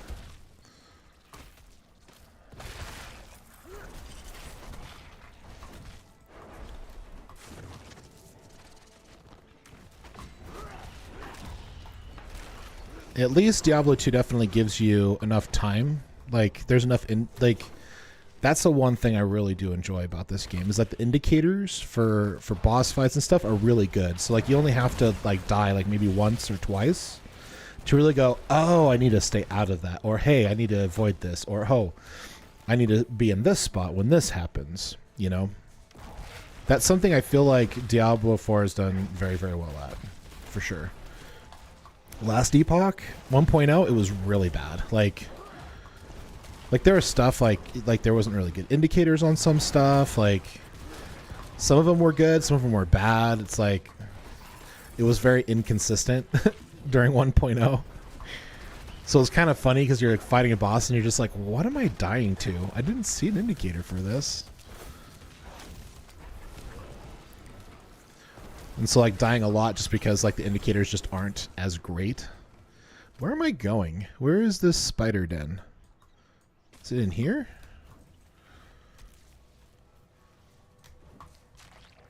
There's got to be like a portal or something somewhere, right?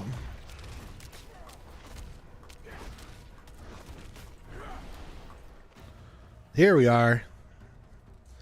Sarat.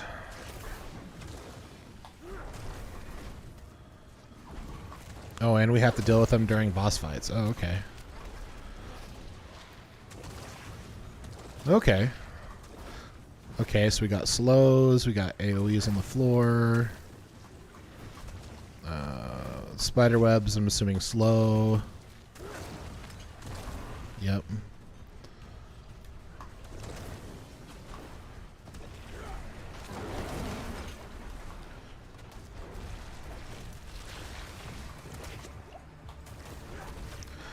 Alright, the health pools on this seem a little bit better, but I think it's because I'm doing tier 1 and my gear is good enough for this, my damage is good enough for this. I still feel like in general the health pools are too big on most of them. Slows for... Actually, no, slow... The slows actually seem good in this game. Nice. Woo! Nice. We did our first Nightburn dungeon, guys. That's super exciting.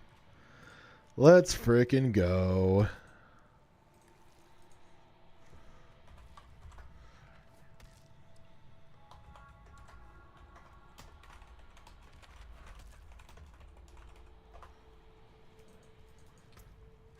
All right. So these are upgrade glyphs.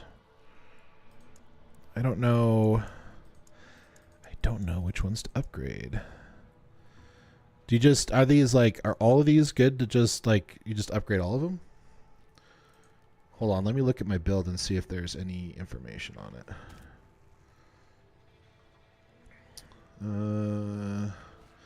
Spirit boons. Paragon board. Oh gosh. Okay. This is something this is really annoying. Like, look at all this. This is why I don't like Path of Exile, is because they make this stuff too complicated. Like, all of this stuff it's way too complicated. For normal players, like, I can eventually get into this by, like, you know, just start on Werewolf. Okay. Common node. Like, that just, it just, like, I don't know. That's just super annoying. So, glyphs. You need to level up your glyphs to increase power and activate their additional bonuses of surrounding nodes. Radius of 3 by default. Let's increase it 4 at glyph level 15. Excuse me. Complete Nightmare Dungeons to obtain glyph experience. Okay, so I'm looking for Undaunted. How do I find these reasonably? Is there like a search function?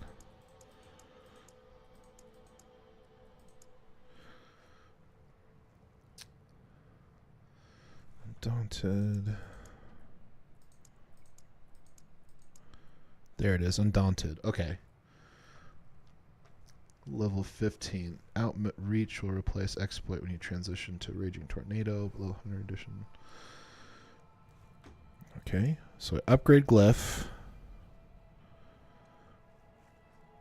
To what?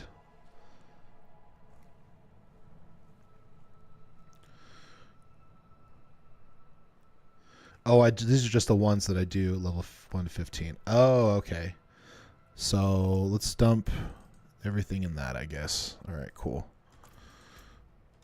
All right. Okay. Okay, cool. Doesn't seem too bad, right? That's kind of fun. Oh my gosh, guys, I have to pee so bad. I'll be right back. Hey, how's it doing, old guy? How you doing, old guy? Hey, Pixie baby, what are you doing? Is Mama not giving you enough love? Is Mama not giving you enough love? What's going on? What's going on? What's going on? Daddy's gotta go pee. Daddy's gotta go pee.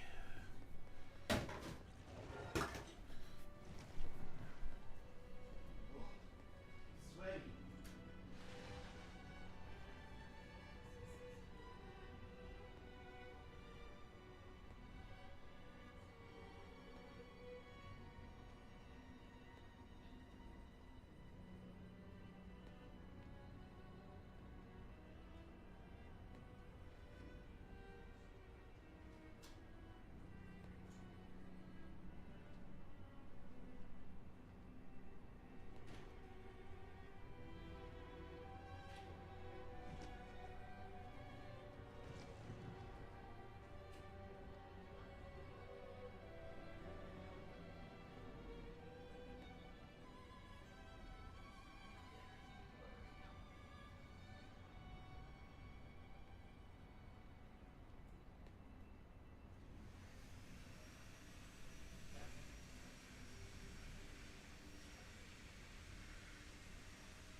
water bottle.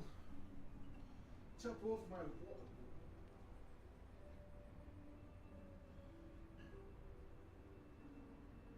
How do you feel about getting a retractable screen where you can screw it into the board? I would rather have just like a regular screen. But we can't do that because of the HOA. They have to approve anything exterior. So then I'll just run it. No, it's on the outside, but it's just a frame and it just retracts. And it also keeps it on its own line.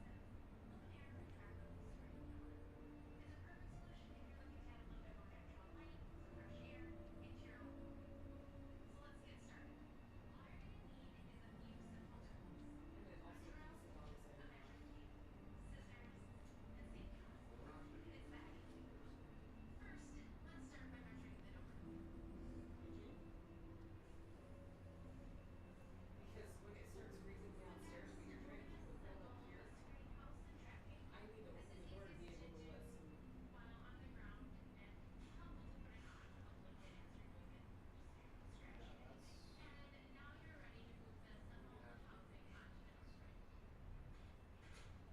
No, we're not.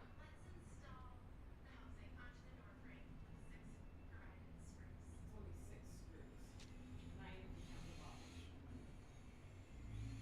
think we can do it just fine. Oh, we can do it. It's just that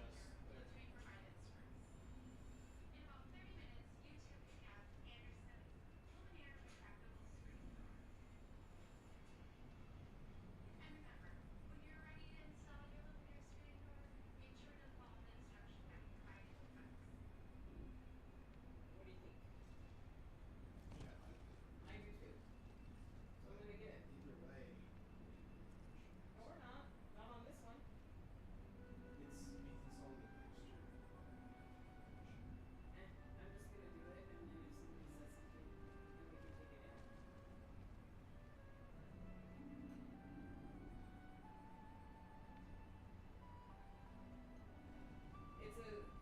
You like it better than the other screen solutions?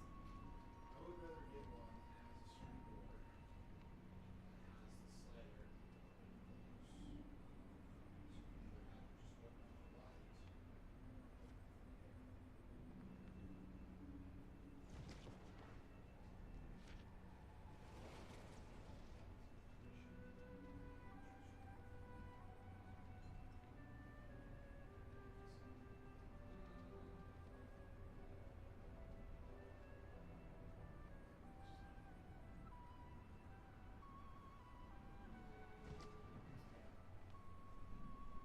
Jacob with his thoughts and feelings. It irritates you, I know. I know. Alright, I'm getting back on. No, you're not. No, that's not what I mean. I'm not trying to say. I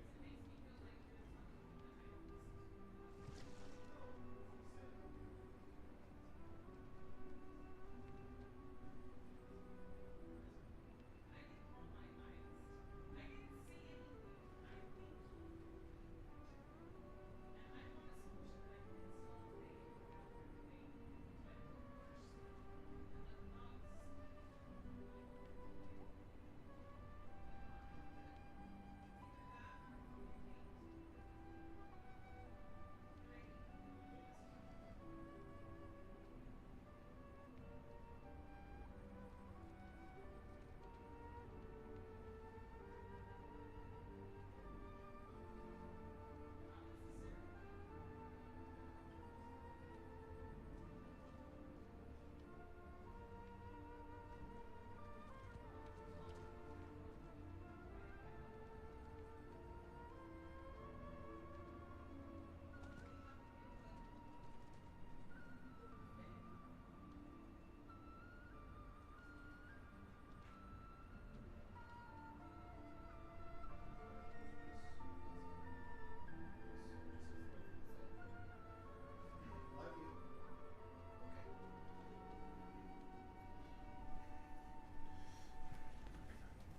All right, guys.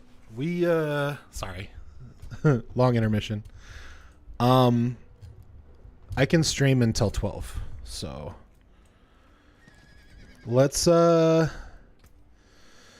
we have a lot of other ones? So I don't have access to this one.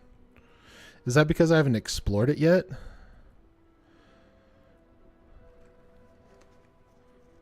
Zenith and Fractured Peaks.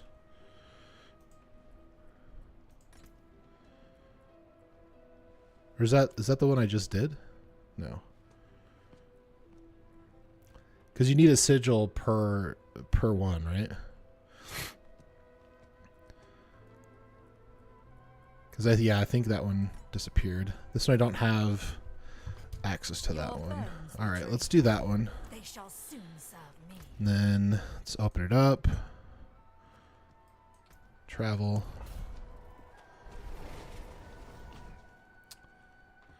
Oh, hey, Yusuke. Actually here in the morning, yeah. I know, Saturdays and Sundays are difficult because it's, I do morning streams now. It's because you're on World Tier 3 and those are World Tier 2 sigils. Oh, okay, that makes sense. So this is our second nightmare dungeon. You can salvage and get dust. You can craft higher tier ones. Oh, okay, cool. So you gotta craft them. Which means more grinding for more materials. Living steel.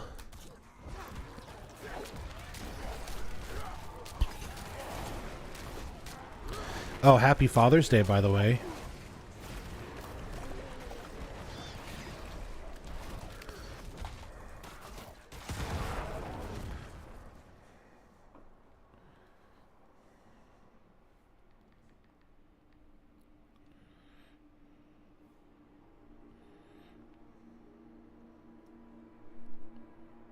Happy Father's Day.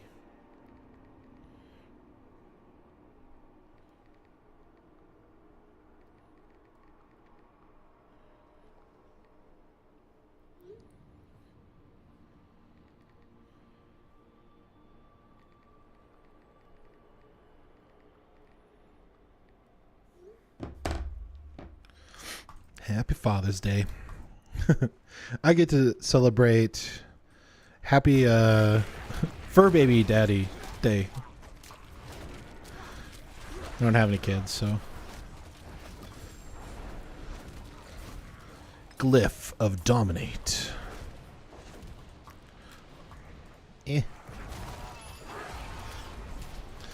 So should I really not worry about getting items like for my build until I get 925s?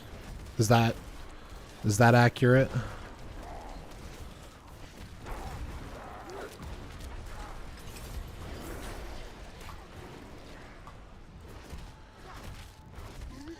Do you or do you not feel bonita?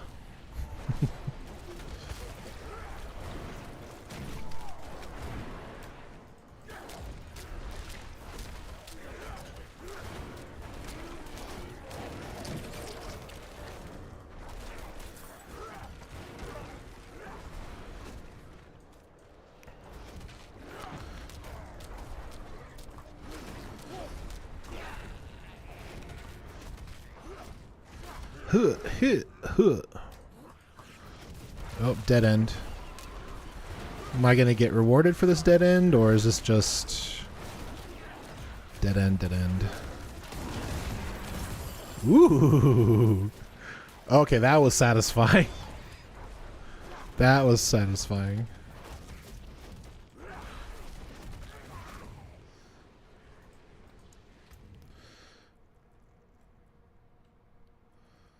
Can I? Oh, I can search key. Well, no.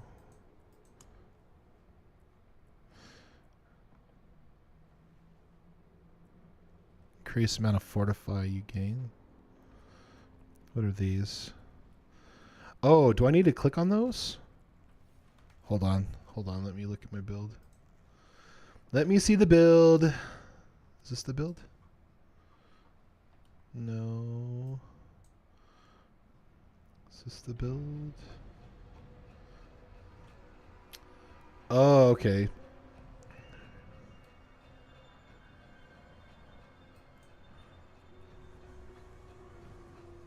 These are ultimate skills. Wait, so where do I put... Where the heck do I put this last point? Did I miss something? Or do these like last two like just don't mean anything?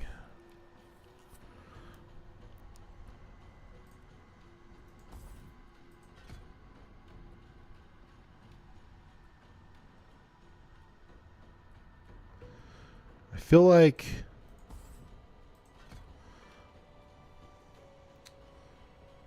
Bestial Rampage. That's what I need, right?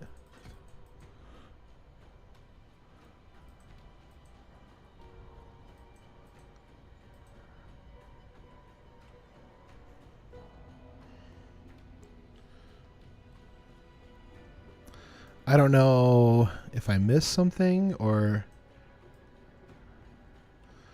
Okay, so 1.5 wind shear, enhanced wind shear, right? Alright, so I need tornado, enhanced tornado, raging tornado. Okay, got that. 1 and 2 Heart of the Wild.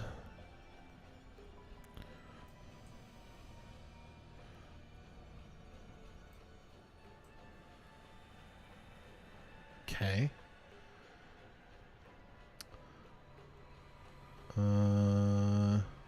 3 points into Wild Impulse. 3 points into Predatory Instincts. 3 points into Iron Fur and Delegate. Digigrate Gate, whatever. Whatever. Debilitating Roar. Debilitating Roar. Where are you? Oh, this is what I missed. Preserving Debilitating Roar. Yeah. Wait, what? So this is where I missed. Skill assignment. Okay. Cool. Figured it out, guys. You should still be putting aspects on your gear for your build so you won't be gimp. Okay. Alright, when we're done with this dungeon, we'll kind of look into that, because I have not done... The only crafting I've done is my rings and amulet, because that's all I had at the time for stuff, and I didn't realize that the glyphs or the little scrolls that dropped, I could learn those. So we might be able to do that and put tornadoes on everything. So let's look into that after this nightmare dungeon, because I don't want to be gimp, as Yusuke says. Gimping is not okay. Need to be OP. We need to be good like a theme.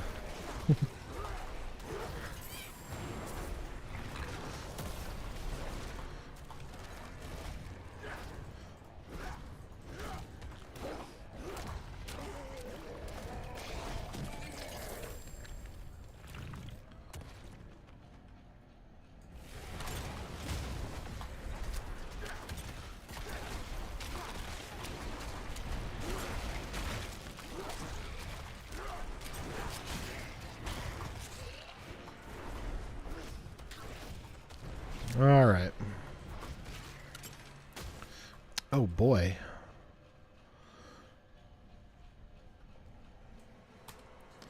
Climbing down.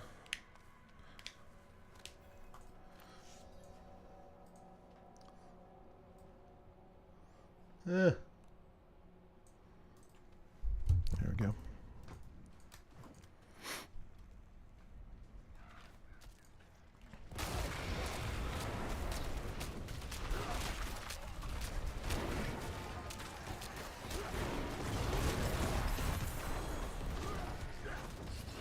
Am I attacking slower?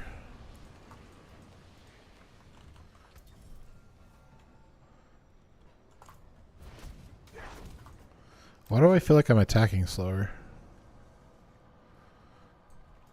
Return the bloodstone to the pedestals. Missing crucial object. Okay.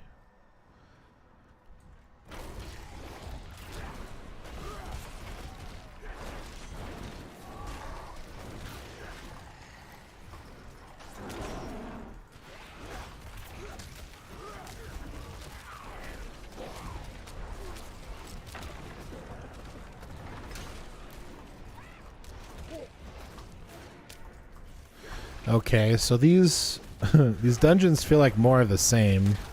Instead of an exploding rock that follows you, there's like an exploding freeze ball that follows you, an egg. Doesn't seem very dynamic. It seems more of the same.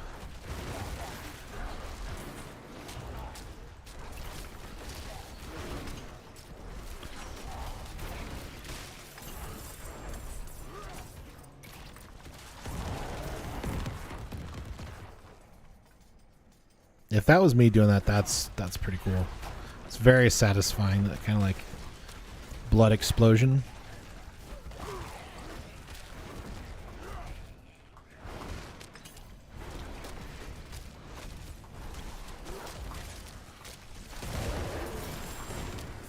Yeah, that's super satisfying.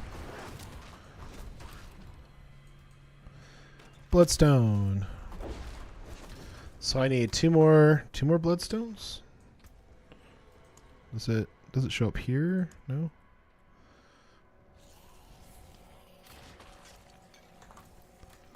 Should probably use my elixirs as well, huh?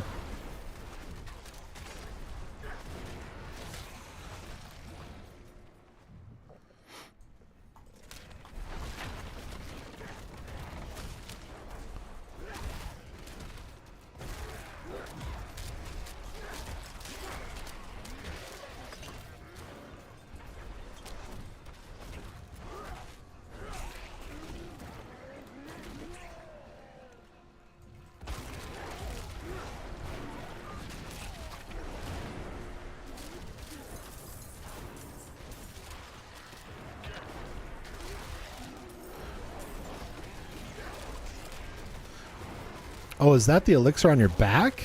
That's kind of cool. That's different. That's a different way to indicate. I like that.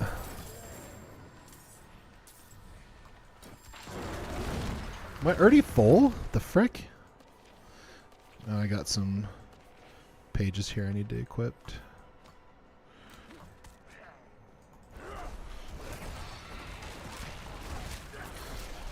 Dang, this elixir's baller.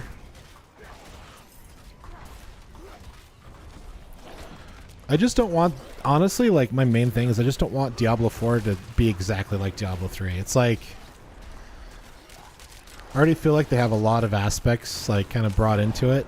And like some of the quality of life things I think is good to be the same, but yeah, like it's got to be a different game, you know?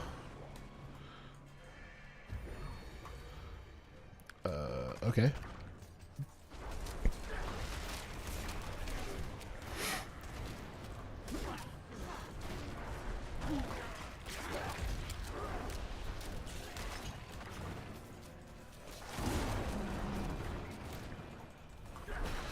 Captain Skeleton.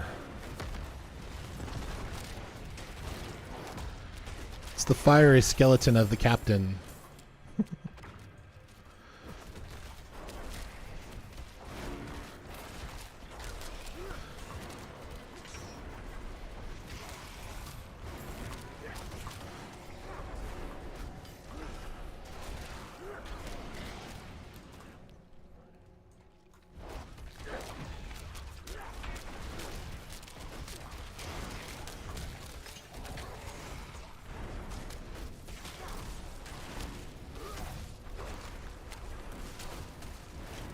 Yeah, I feel like if I put aspects on my gear, it'll be a lot better.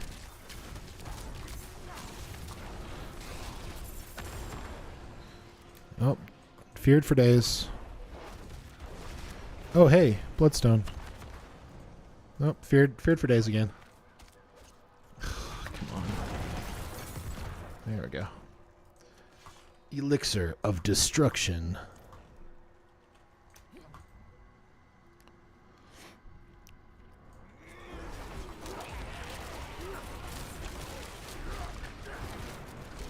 haven't I explored? One there, one there. Oh, do I got to go up and over here probably?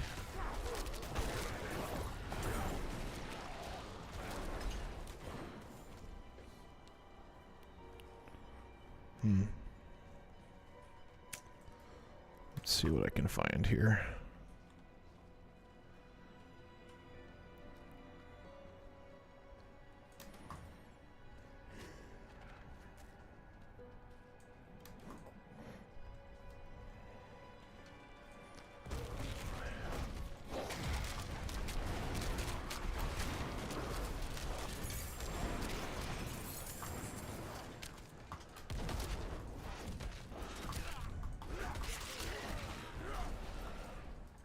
There we go.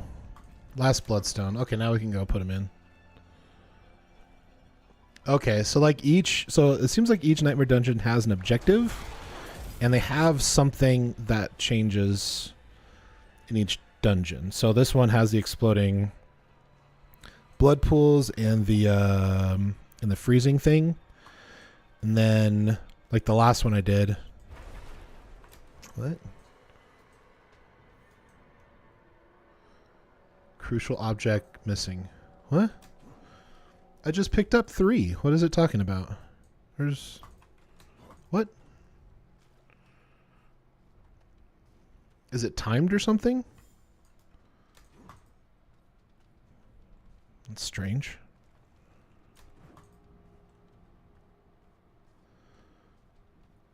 Alright, let me backtrack through this and kind of see what we're doing here.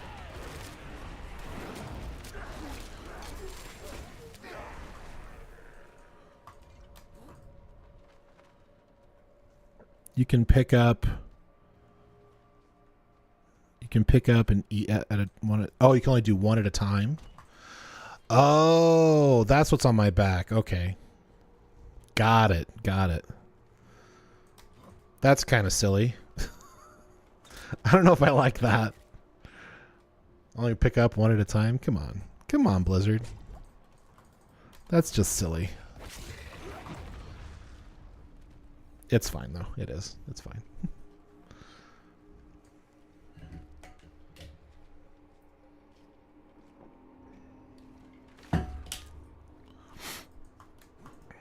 Alright. I think the last one is over here, I think. Or at least I hope it is. Nope. That's the one. Okay, so I got the northern one, the eastern one, or the western one. I gotta go find the eastern one. Or is it down here? Or over there? Yeah, it's over there. Okay.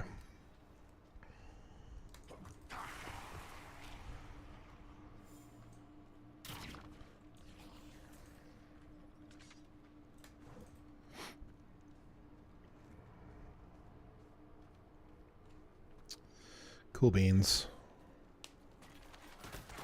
'Cause beans are cool.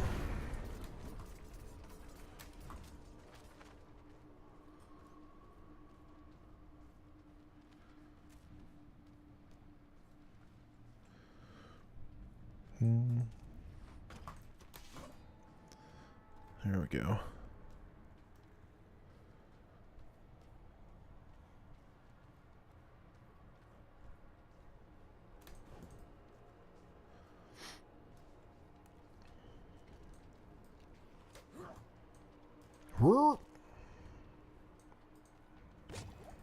There we go.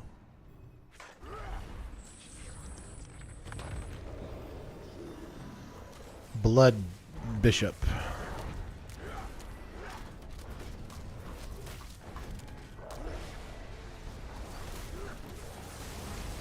Oh gosh, I hate that ability.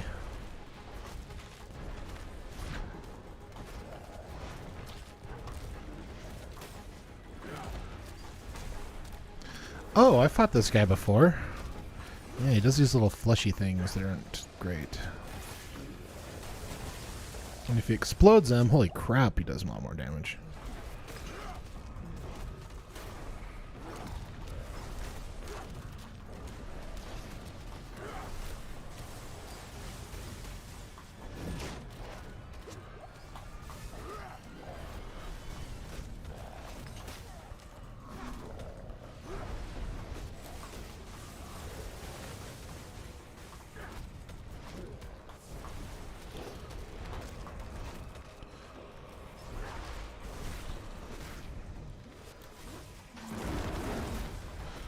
Good.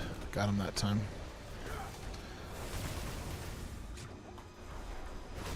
Ooh. No, no, no, no, no, no, no. No, no, no, no, no, no, no, no, no, no, no, no. No! Okay, we're good, we're good, we're good. I just don't know how to prevent that. Like, it just, like, grabs me.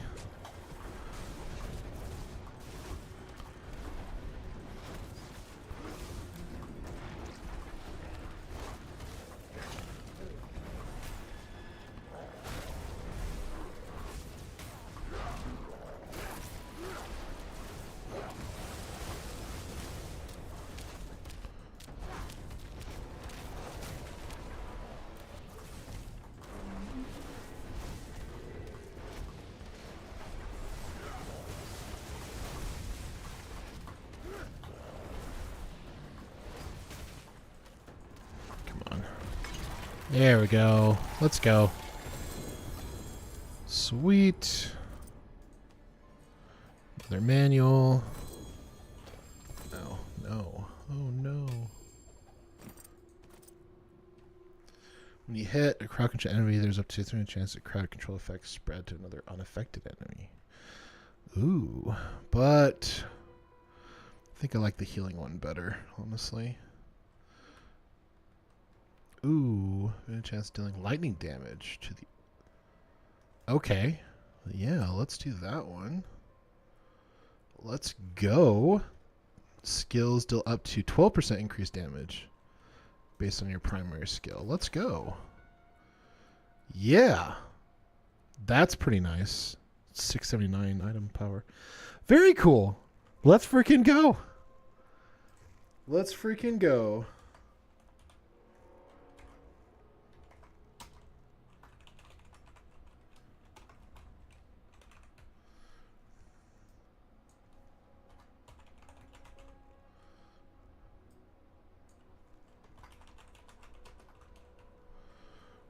Okay. All right, let's head back to town.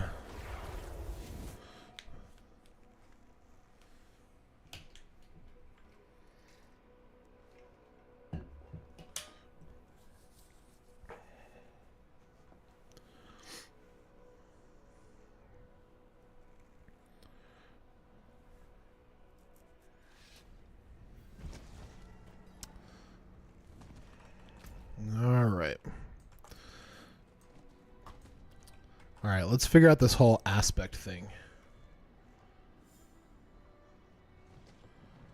And paragons. Let's figure out paragons as well.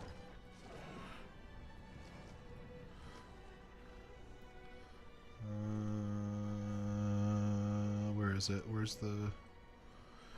Where's the big spreadsheet? There we go.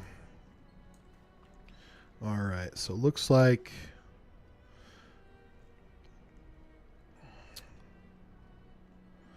so we go common node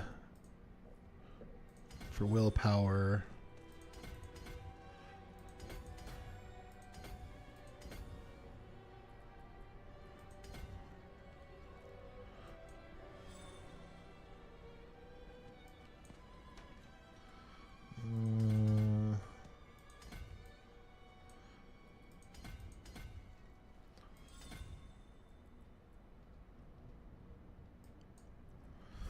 I'm just following the patterns here. I'm not... I don't even know what I'm doing. It's fine.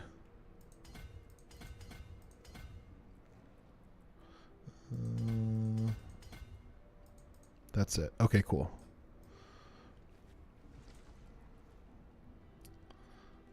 All right. So points are spent, right? Yep, points are spent. All right. And then as far as like, how do I craft gear? Aspects. Gear aspects. So I kind of understand the dungeons now. I'll have to figure out sigil crafting later. Max roll. Aspect. Gear crafting? Gear crafting aspects. Right? Legendary. That's what it's called. Legendary aspects. Guessing I do this at the smithy. Where's the smithy? Is he in here? No. To the smithy. Let's go. Jeweler. Blacksmith. Okay. Is it called tempering?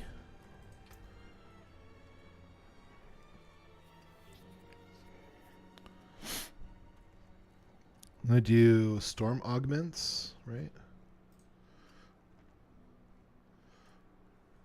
Glyphs, progression goals, Ghost Walker, stat priorities. All right, so what aspects do I put on my gear? Glyph priorities, Paragon board. Source management, spirit boons, passive, reborn.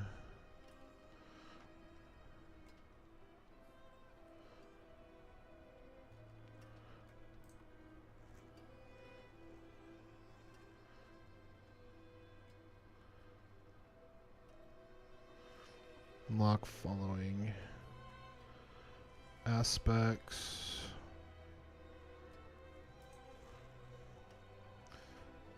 Tempering. Storm skills increase.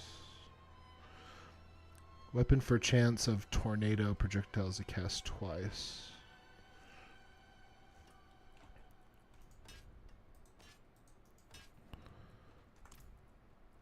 Is this what I do?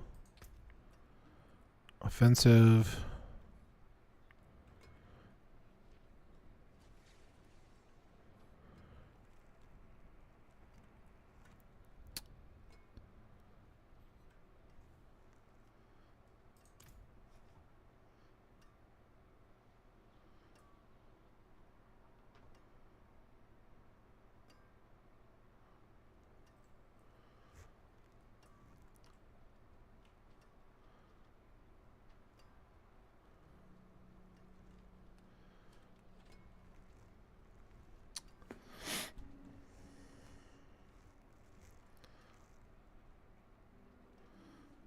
Stat priorities, damage scaling.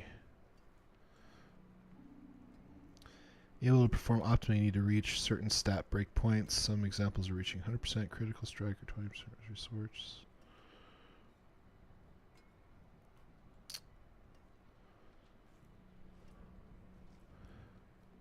Okay, so how do I know what to temper for?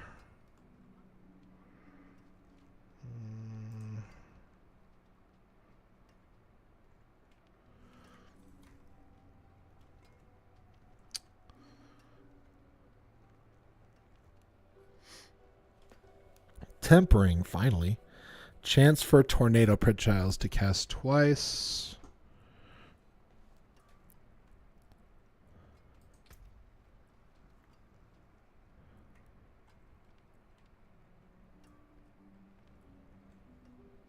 Okay, I don't have that.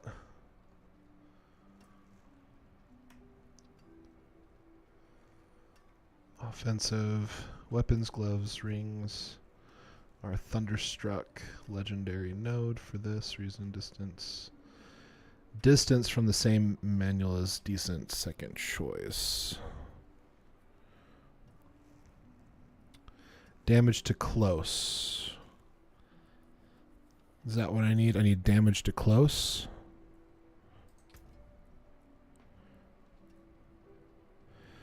Damage to close or damage to distant. When you perceives the dropping health tides, you can do things with a blacksmith. Okay. All right, damage to close. That's what we wanted, right?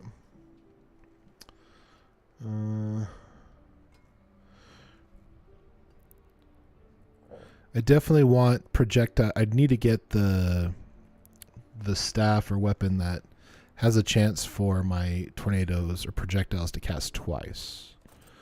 I definitely need that. Oh, I don't have offensive recipes for this yet. Okay. So I need more recipes, it looks like. Offensive. I can do gloves at least.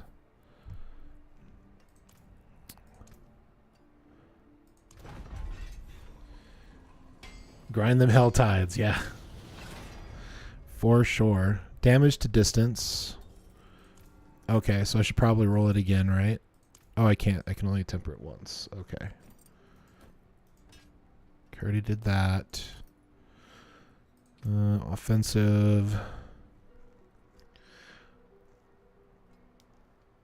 On boots and amulets, you want move speed? Because you're just 55. Got it. Now that makes sense. No, that does make sense.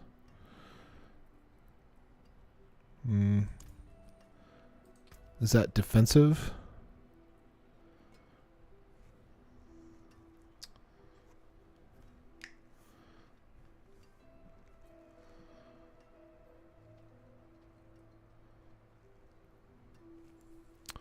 All right, well, mobility.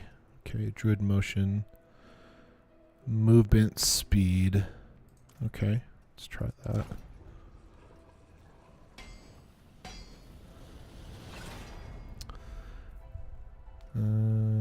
Druid gate.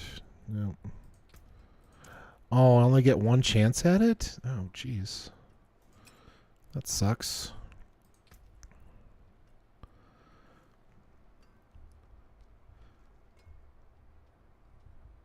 Still want to do damage to close. Oops. Oops. Oh, I don't have... Where are you? Natural finesse.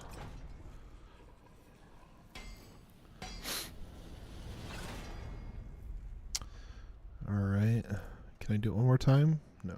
Okay. Okay, I got mobility on boots. Right.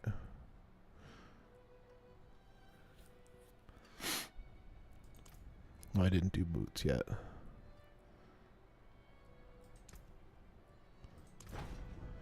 Okay, let's see if I get mobility. Trample cooldown. Womp womp. Alright, well. I get one more reroll.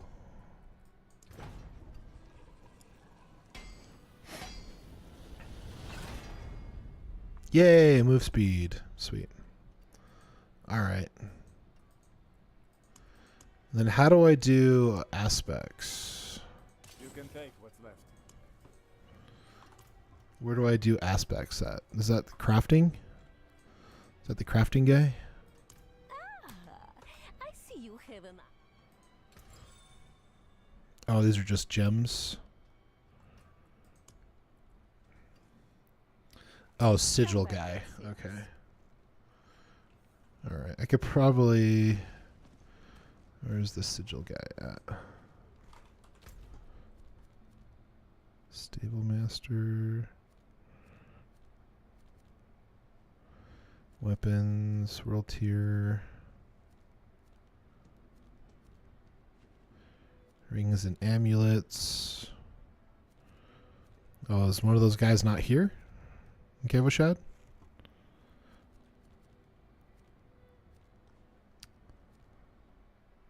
Purveyor of curiosities.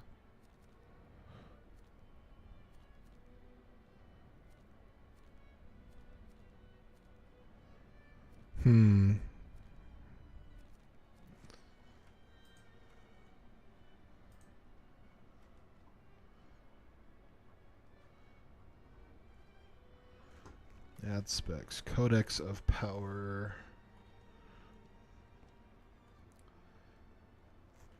Salvaging after legendary items.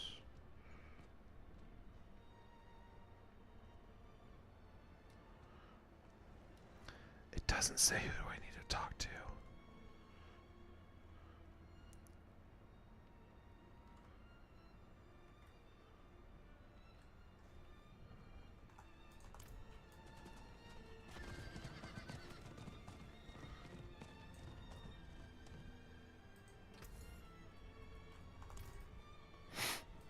something forged?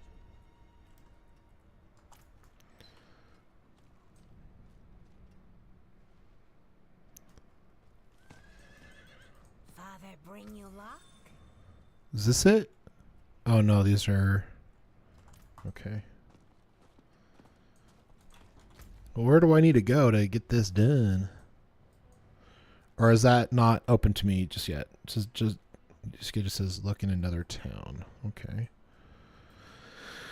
What about this town here? No. Services.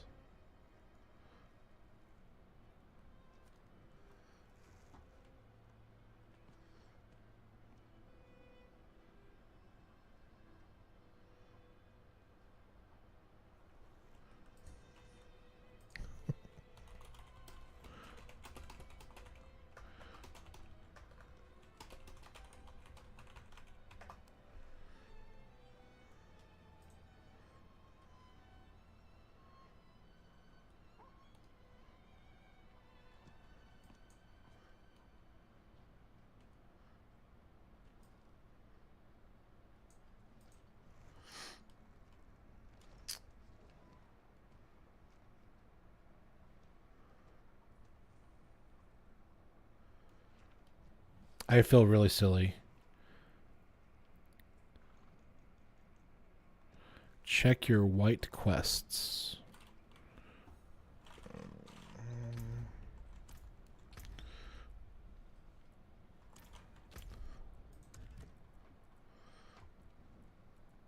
Sigil crafting. Aha. Oh, light. Cleanse these. Good call, Yusuke. Thank you. I promise to become your most devoted servant. I mean it this time. I guess they just assume you do all the quests. Okay, now what? The occultist? I see. I don't care. Let me do stuff. Hey, there it is. Let's go. Okay. So, Codex of Power. What do I need to do for aspects of my character?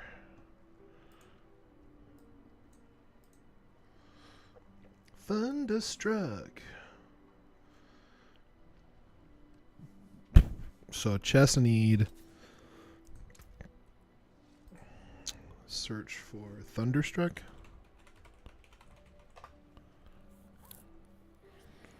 I don't got that one.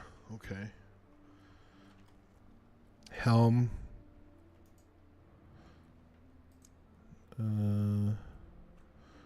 Defensive. Utility.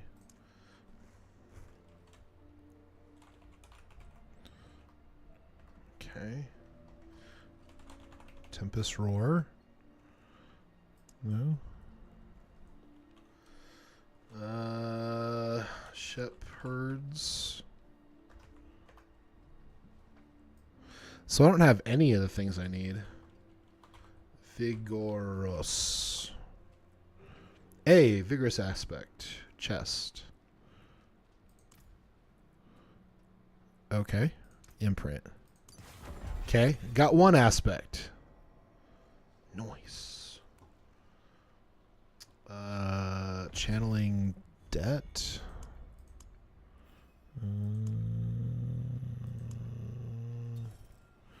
How do I get back to that search function? No witchcraft here. Only honest magics.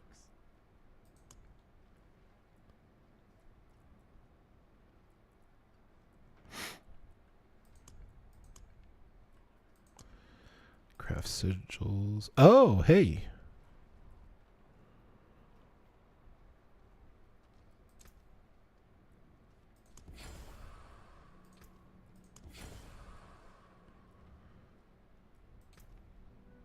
Cool. Let's definitely craft one of these. All right, cool.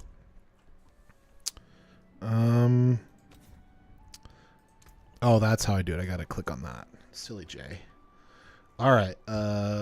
Changeling. Nope, don't have that aspect. Or is that channeling? Sorry.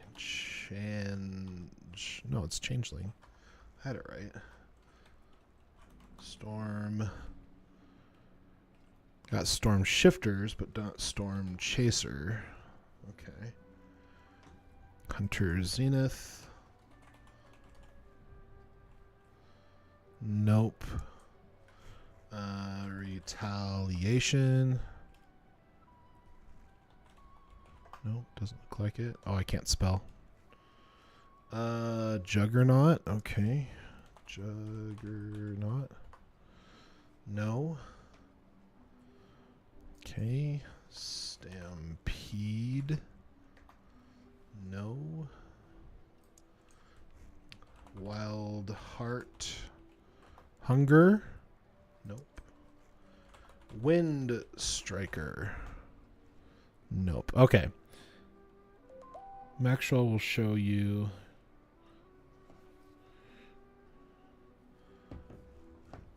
I guess I don't have a ton of them. Okay. So more Helltides then? Is that what we do?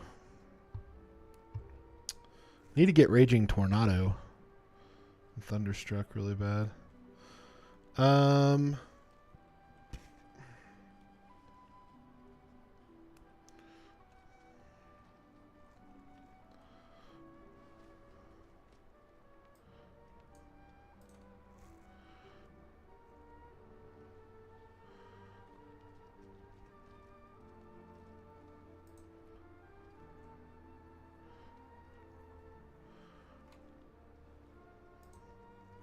All right.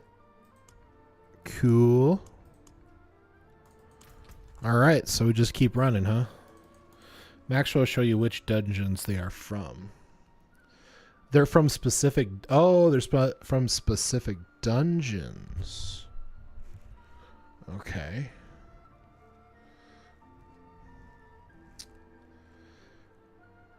Blood-soaked crag and dry steeps. Oh, okay. Very cool, very cool. Betrayer's Row, Faceless Shrine. Shifting City is one of them? No.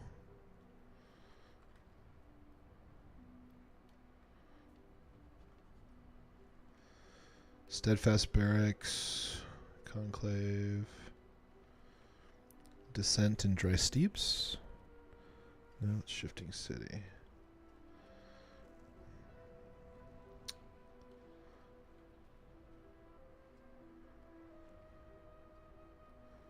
Ruins in Kyrgyzstan. Okay.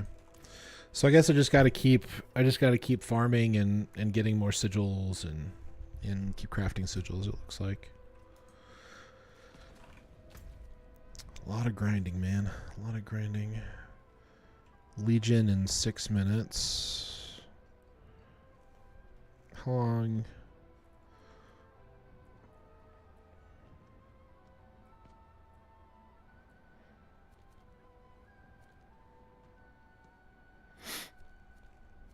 Okay.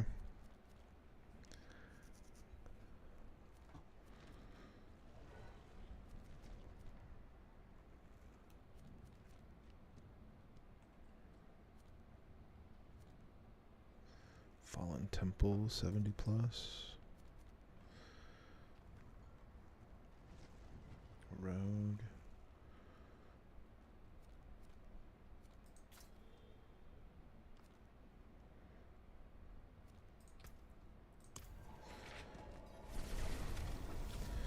Let's do another Whisper. Goodness gracious.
All right.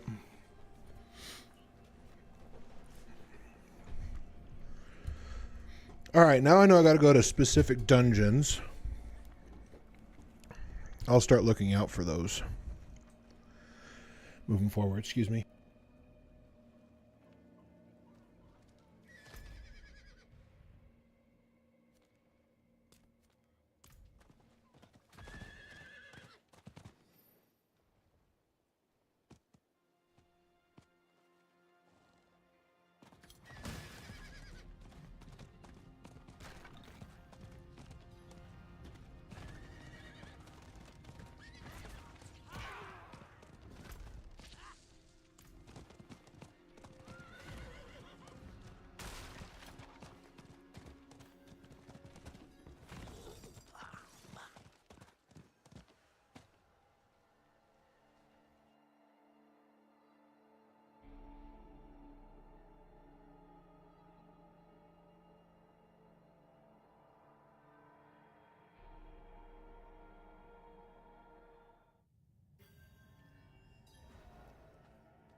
Sorry, I was feeling a little sick to my stomach. I needed to put something in there.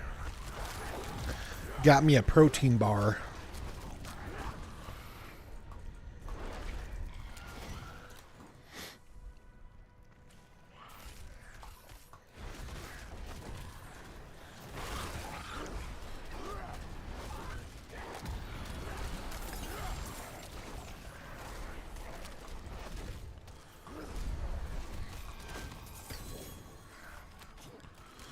So I need to look out for a weapon that has...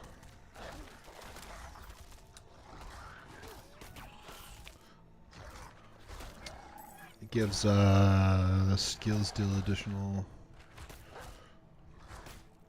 No, what am I looking for?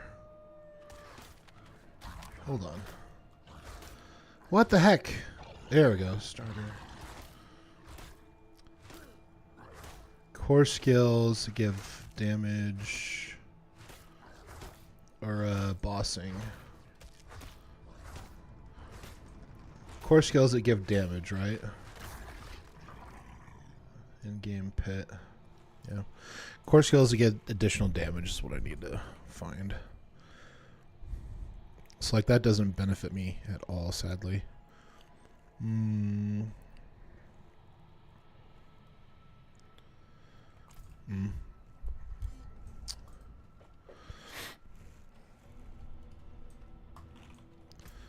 Did I? Oh, I didn't go all the way down. My bad.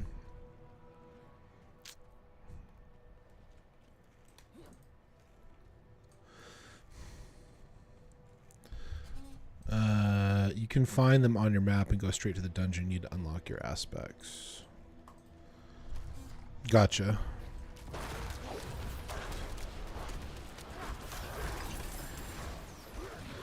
So just salvaging the item doesn't matter anymore? Did we finish this one? Guess we did.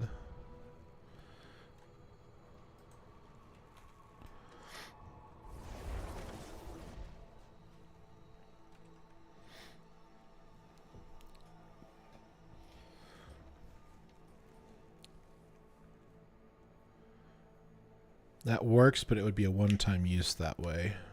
Okay. So I gotta find them. So I gotta keep grinding like hell tides and stuff then. Right.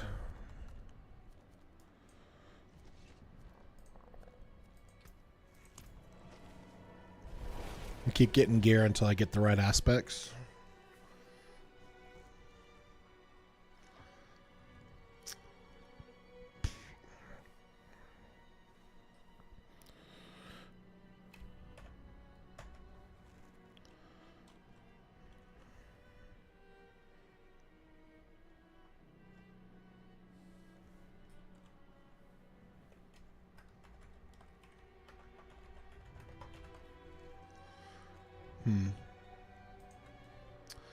Interesting. Dungeons are like the base aspect that you can apply anytime. Oh, okay, gotcha. Cool.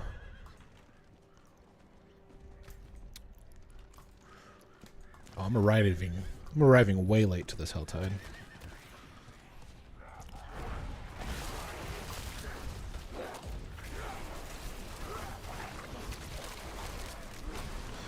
I'm definitely feeling a bigger power boost with these elixirs and with the aspects and tempering I've done so far. So that's good, right?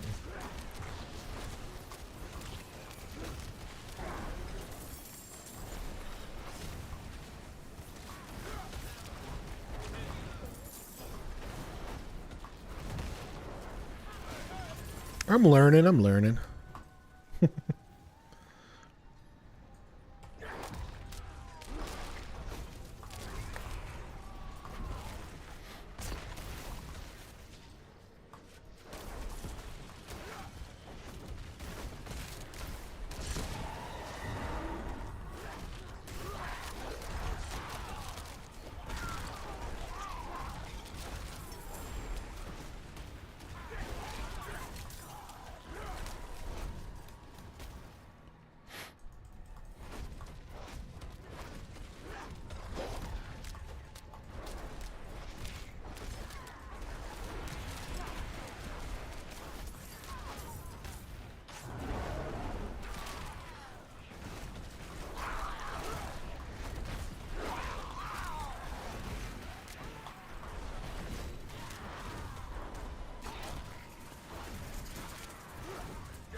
Destroy 7 invasion portals. Okay.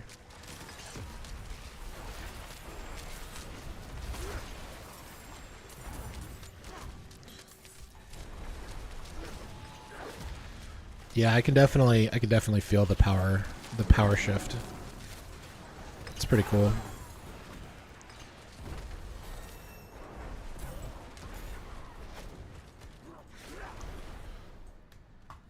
Ooh. Ow. Okay.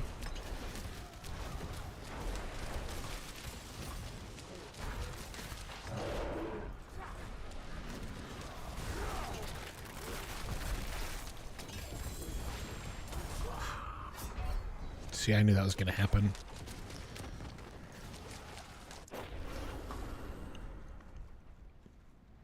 Got too cocky. Got too cocky.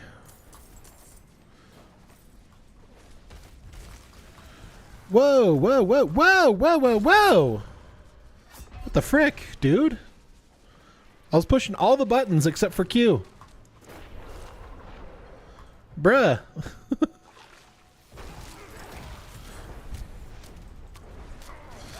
Well, that was unfortunate.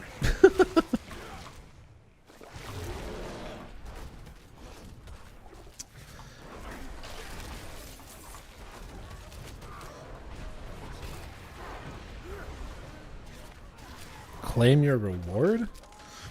Is this just to try to keep getting me to get battle pass? I feel like it keeps trying to get me to get battle pass.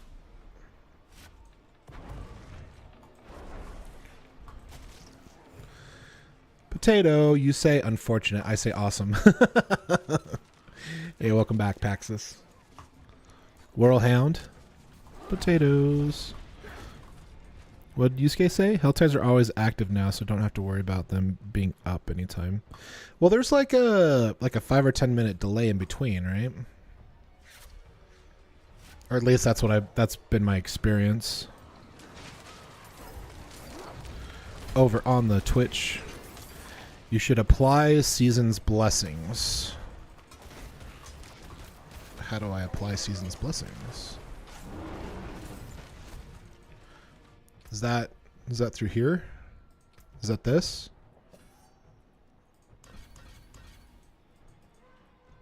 Okay, cool. Season's Blessings applied. Sorry, there's just so much stuff. Like, this game is really not straightforward. As like Diablo 3 was. Diablo 3 was just like, I felt like it was really easy to figure stuff out, like on your own. I feel like I have to go to like several like third-party sites just to like know what the heck is going on. The Urn of Nightmares. The Urn of Nightmares?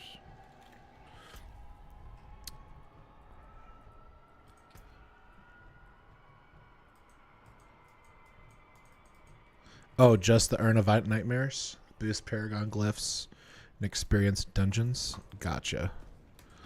I didn't know that was a choice. There's a lot of systems that are not introduced linearly. Yeah. Like, I figure that would just be something that you would get along the path of the campaign. You would think that would be how they introduced it. But I'll be honest, Last Epoch didn't really introduce their crafting system very well. So it's kind of like a thing with ARPGs. They're just not very good at introducing stuff along the way. It's just like, all right, now you're 50, figure it out. And yeah, maybe that's the fun of it. Maybe that's ooh. Maybe that's, what they want people to do. But I'm just like looking at it from like I'll show you my crafting system, okay? It's just really clear that 275, I don't have that many cinders. Yeah, it's just really annoying. Like, if you're just a normie like me, like, how are you supposed to know all this stuff? It's like, you just gotta keep playing, I guess. Like, I was all of the not the glyphs, but the little scrolls that you can right click and gain knowledge for, kind of similarly to recipes or whatever. I didn't realize you could right click on them. I didn't even read it. I was just like, oh, these are nice. I don't know what they're for, so I just throw it in my stash. Not really do anything with them, All right, let's see if we can't get a little closer to a 100. Is this a 100? Living Steel, Living Protection, Gift of Weaponry. Oh, each one does different things. Oh, interesting. You are a Diablo veteran. No excuses. Fair enough, fair enough.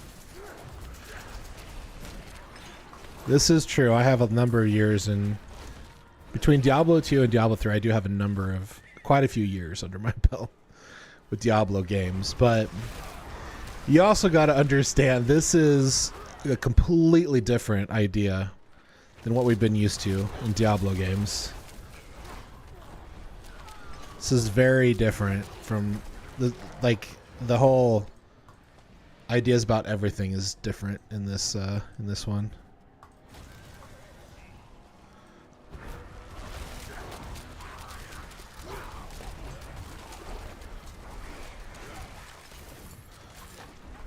Like, I didn't even realize I could use elixirs. I didn't realize I got elixirs until I was playing in my inventory, like, oh, I get these? Okay, cool.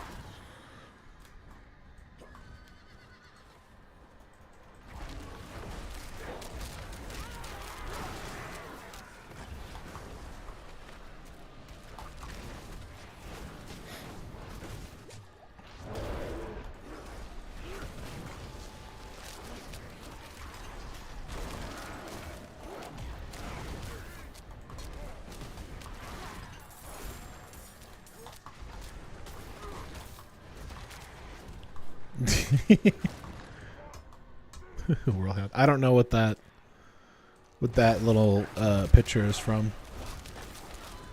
To be fair, I hope a stats page of recipes before I realized I could right click them. Yeah, that's what I did too. I didn't even realize it. It's just like, oh, these look interesting. I should probably save these for later.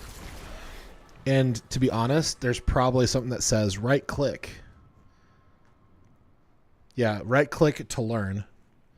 It actually says right click to learn. So it has tooltips on it, but I feel like there should be like another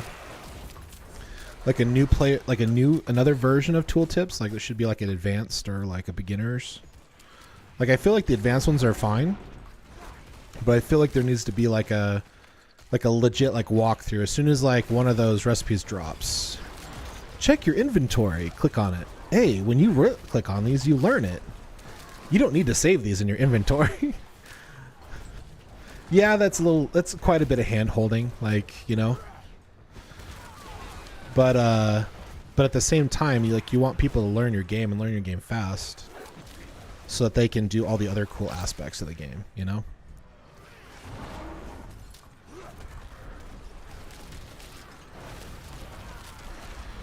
They missed the tutorial side was missed a bit, but you need to when introducing new things. Yeah, you need to have it. I think they just needed to do a better job on the campaign. Like, if they had done a better job on the campaign and planning all this stuff within the campaign, like I should know the basics of the game, like what I can right click to learn. You know, how do I make my items better? You know, get your first aspect and be like, hey, this aspect applies to you. Go to this person and learn this thing, and then now you can add aspects. And like kind of gives you like a little walkthrough.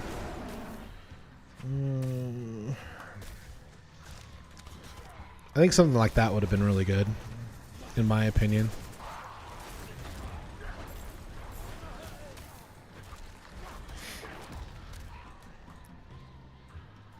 And I know there's going to be people that are going to say, oh, well, I like that because it wasn't hand-holding. I like that because, you know, you had to kind of learn things. But if you have to, like, I don't know. I feel like it's each to their own, I guess, their opinions on this. But I feel like it's bad design if I have to go to a third party to learn anything about the game. I feel like that's bad design. And that's the one thing I liked about Last Epoch. You can turn tutorial stuff off, which is my response to that. Yeah, exactly. It's like, have it turned on when you first start playing. You know, for normies like me.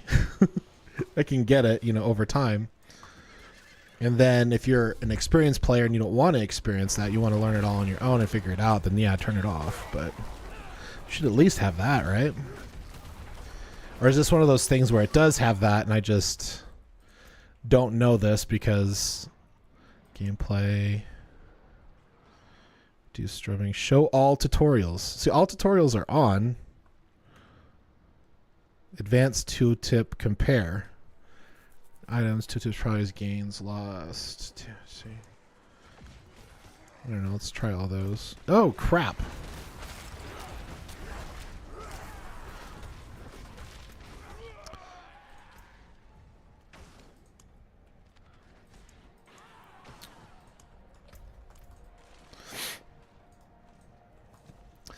But I still feel like it needs to be better. Are sacred pants just chastity belts? No. No, sacred meaning world tier 3. Like they have to. This is what's annoying too about this game is that they have like 5 different names to mean the same thing. You know, they got World Tier 3. They couldn't just call it World Tier 3 gear. They have to call it Sacred. Okay. It's like, make it easy, guys. Your game doesn't have to be hard to be good.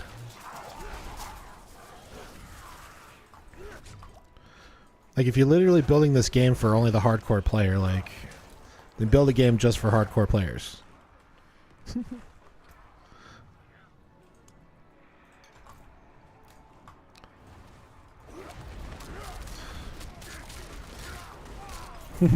We all miss World Hound. I love the I love it. It's awesome.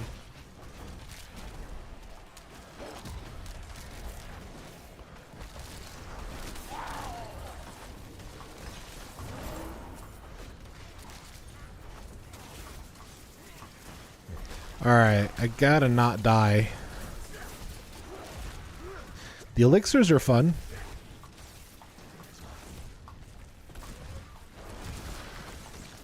I'm guessing I gotta get materials for those as well.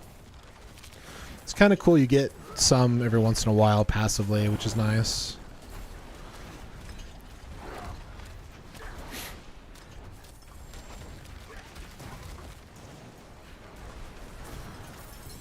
I don't know, I guess I could have dealt without the whole we're going to have you farm for everything.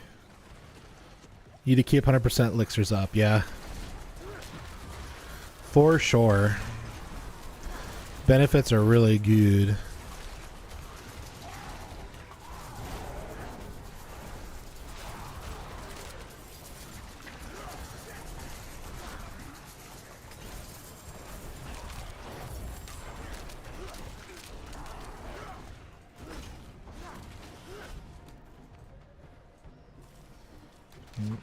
We got a boss fight over here.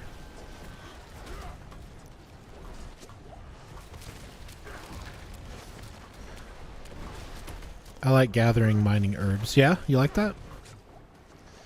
It's definitely one of the aspects they brought over from World of Warcraft, which is kind of cool.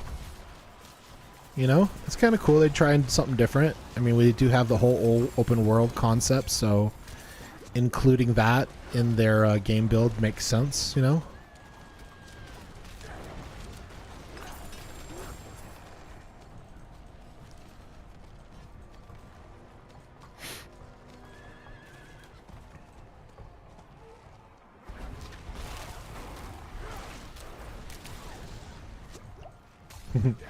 Herbs are good.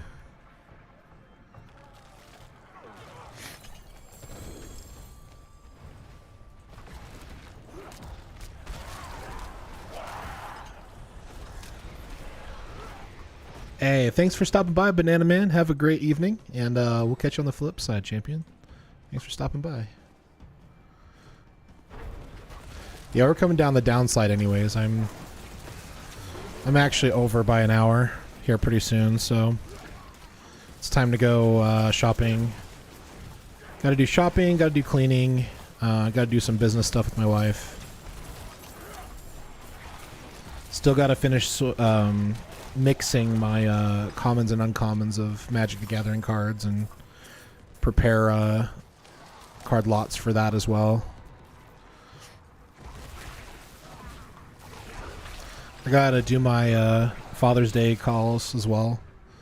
Got a lot of stuff I gotta do.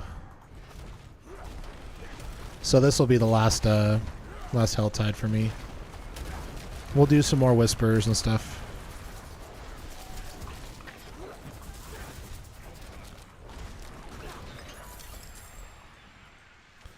Glyph.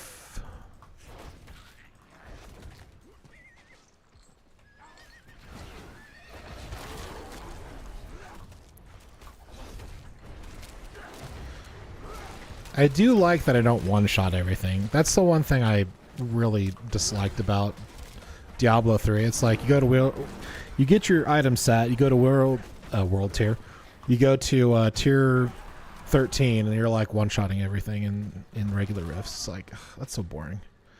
At least at this, you feel like you're actually scaling a bit. I feel like the damage spike when you got the caches from the wolf The wolf stuff was a little big of a damage increase in my opinion. Like, I like it creeping. That's what, again, like I think last Epoch did the damage creep really, really well. Like, I didn't feel like I was overpowered. I could feel myself doing better and just a hint faster. Like, I don't need, you know, what they were saying. Yeah, we want, you know, items to feel more punchier. It's like, no, that's not what people want. They just want it to make sense when you do get it, that you do have a bit of better, easier time killing stuff because you kill stuff just a little bit faster, you know? Small increments, small moves. Like, I really enjoy that. Excuse me.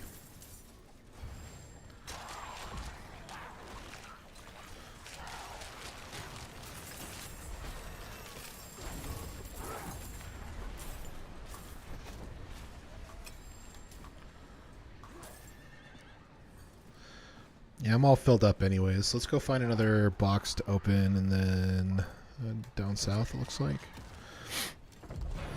We'll go, we'll finish up our, I think I still have, yeah, I still got some Paragon points I got to spend, and then salvage everything, and then we'll call it a night. I think that's how we're going to roll.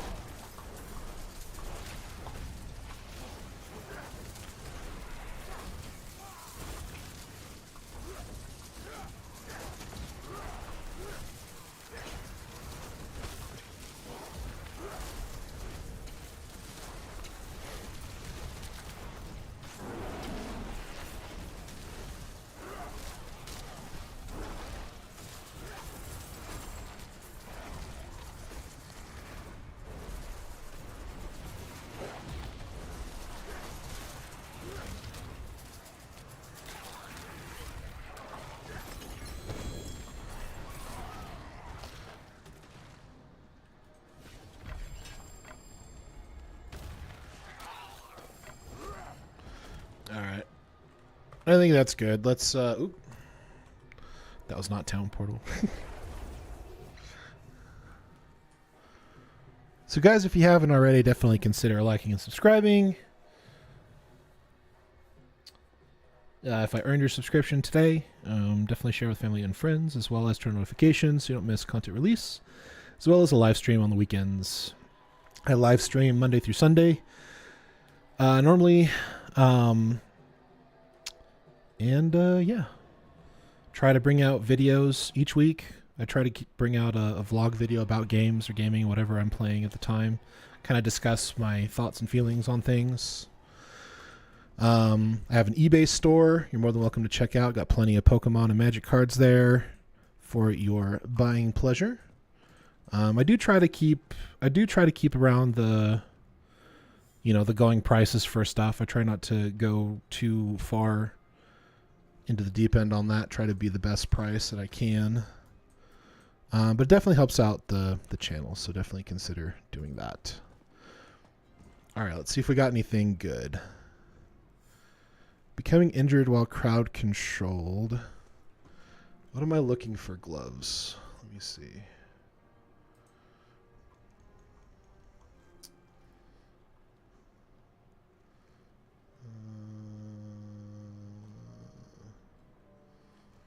Gloves I'm looking for. Tornado will seek up to 3 targets, so...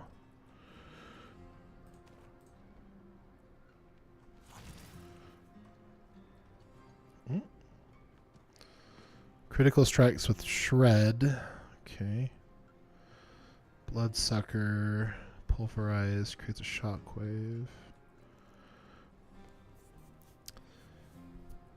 I don't think any of these are what I'm looking for, sadly.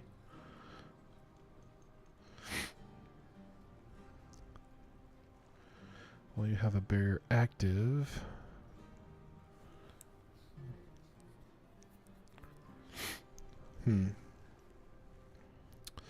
Yeah, none of those really look like they're really helping me out a lot, so.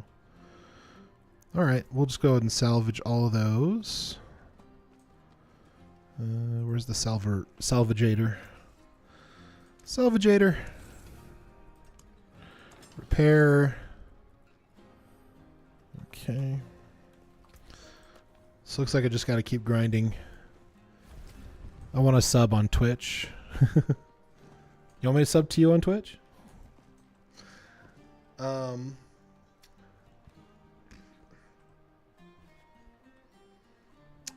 Oh yeah, I need to do Paragon board. Paragon board. Let's see. Paragons. Oops. Went too far. Paragons. Paragons. There you are. Level 15. Okay, looks like I need to go here. Here, here, here. Here, here, here, here. Okay. Close. All right. Cool.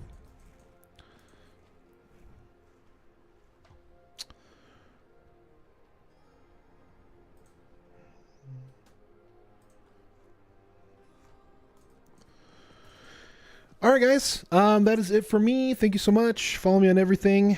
Love you all very much. And from my family to yours, good night.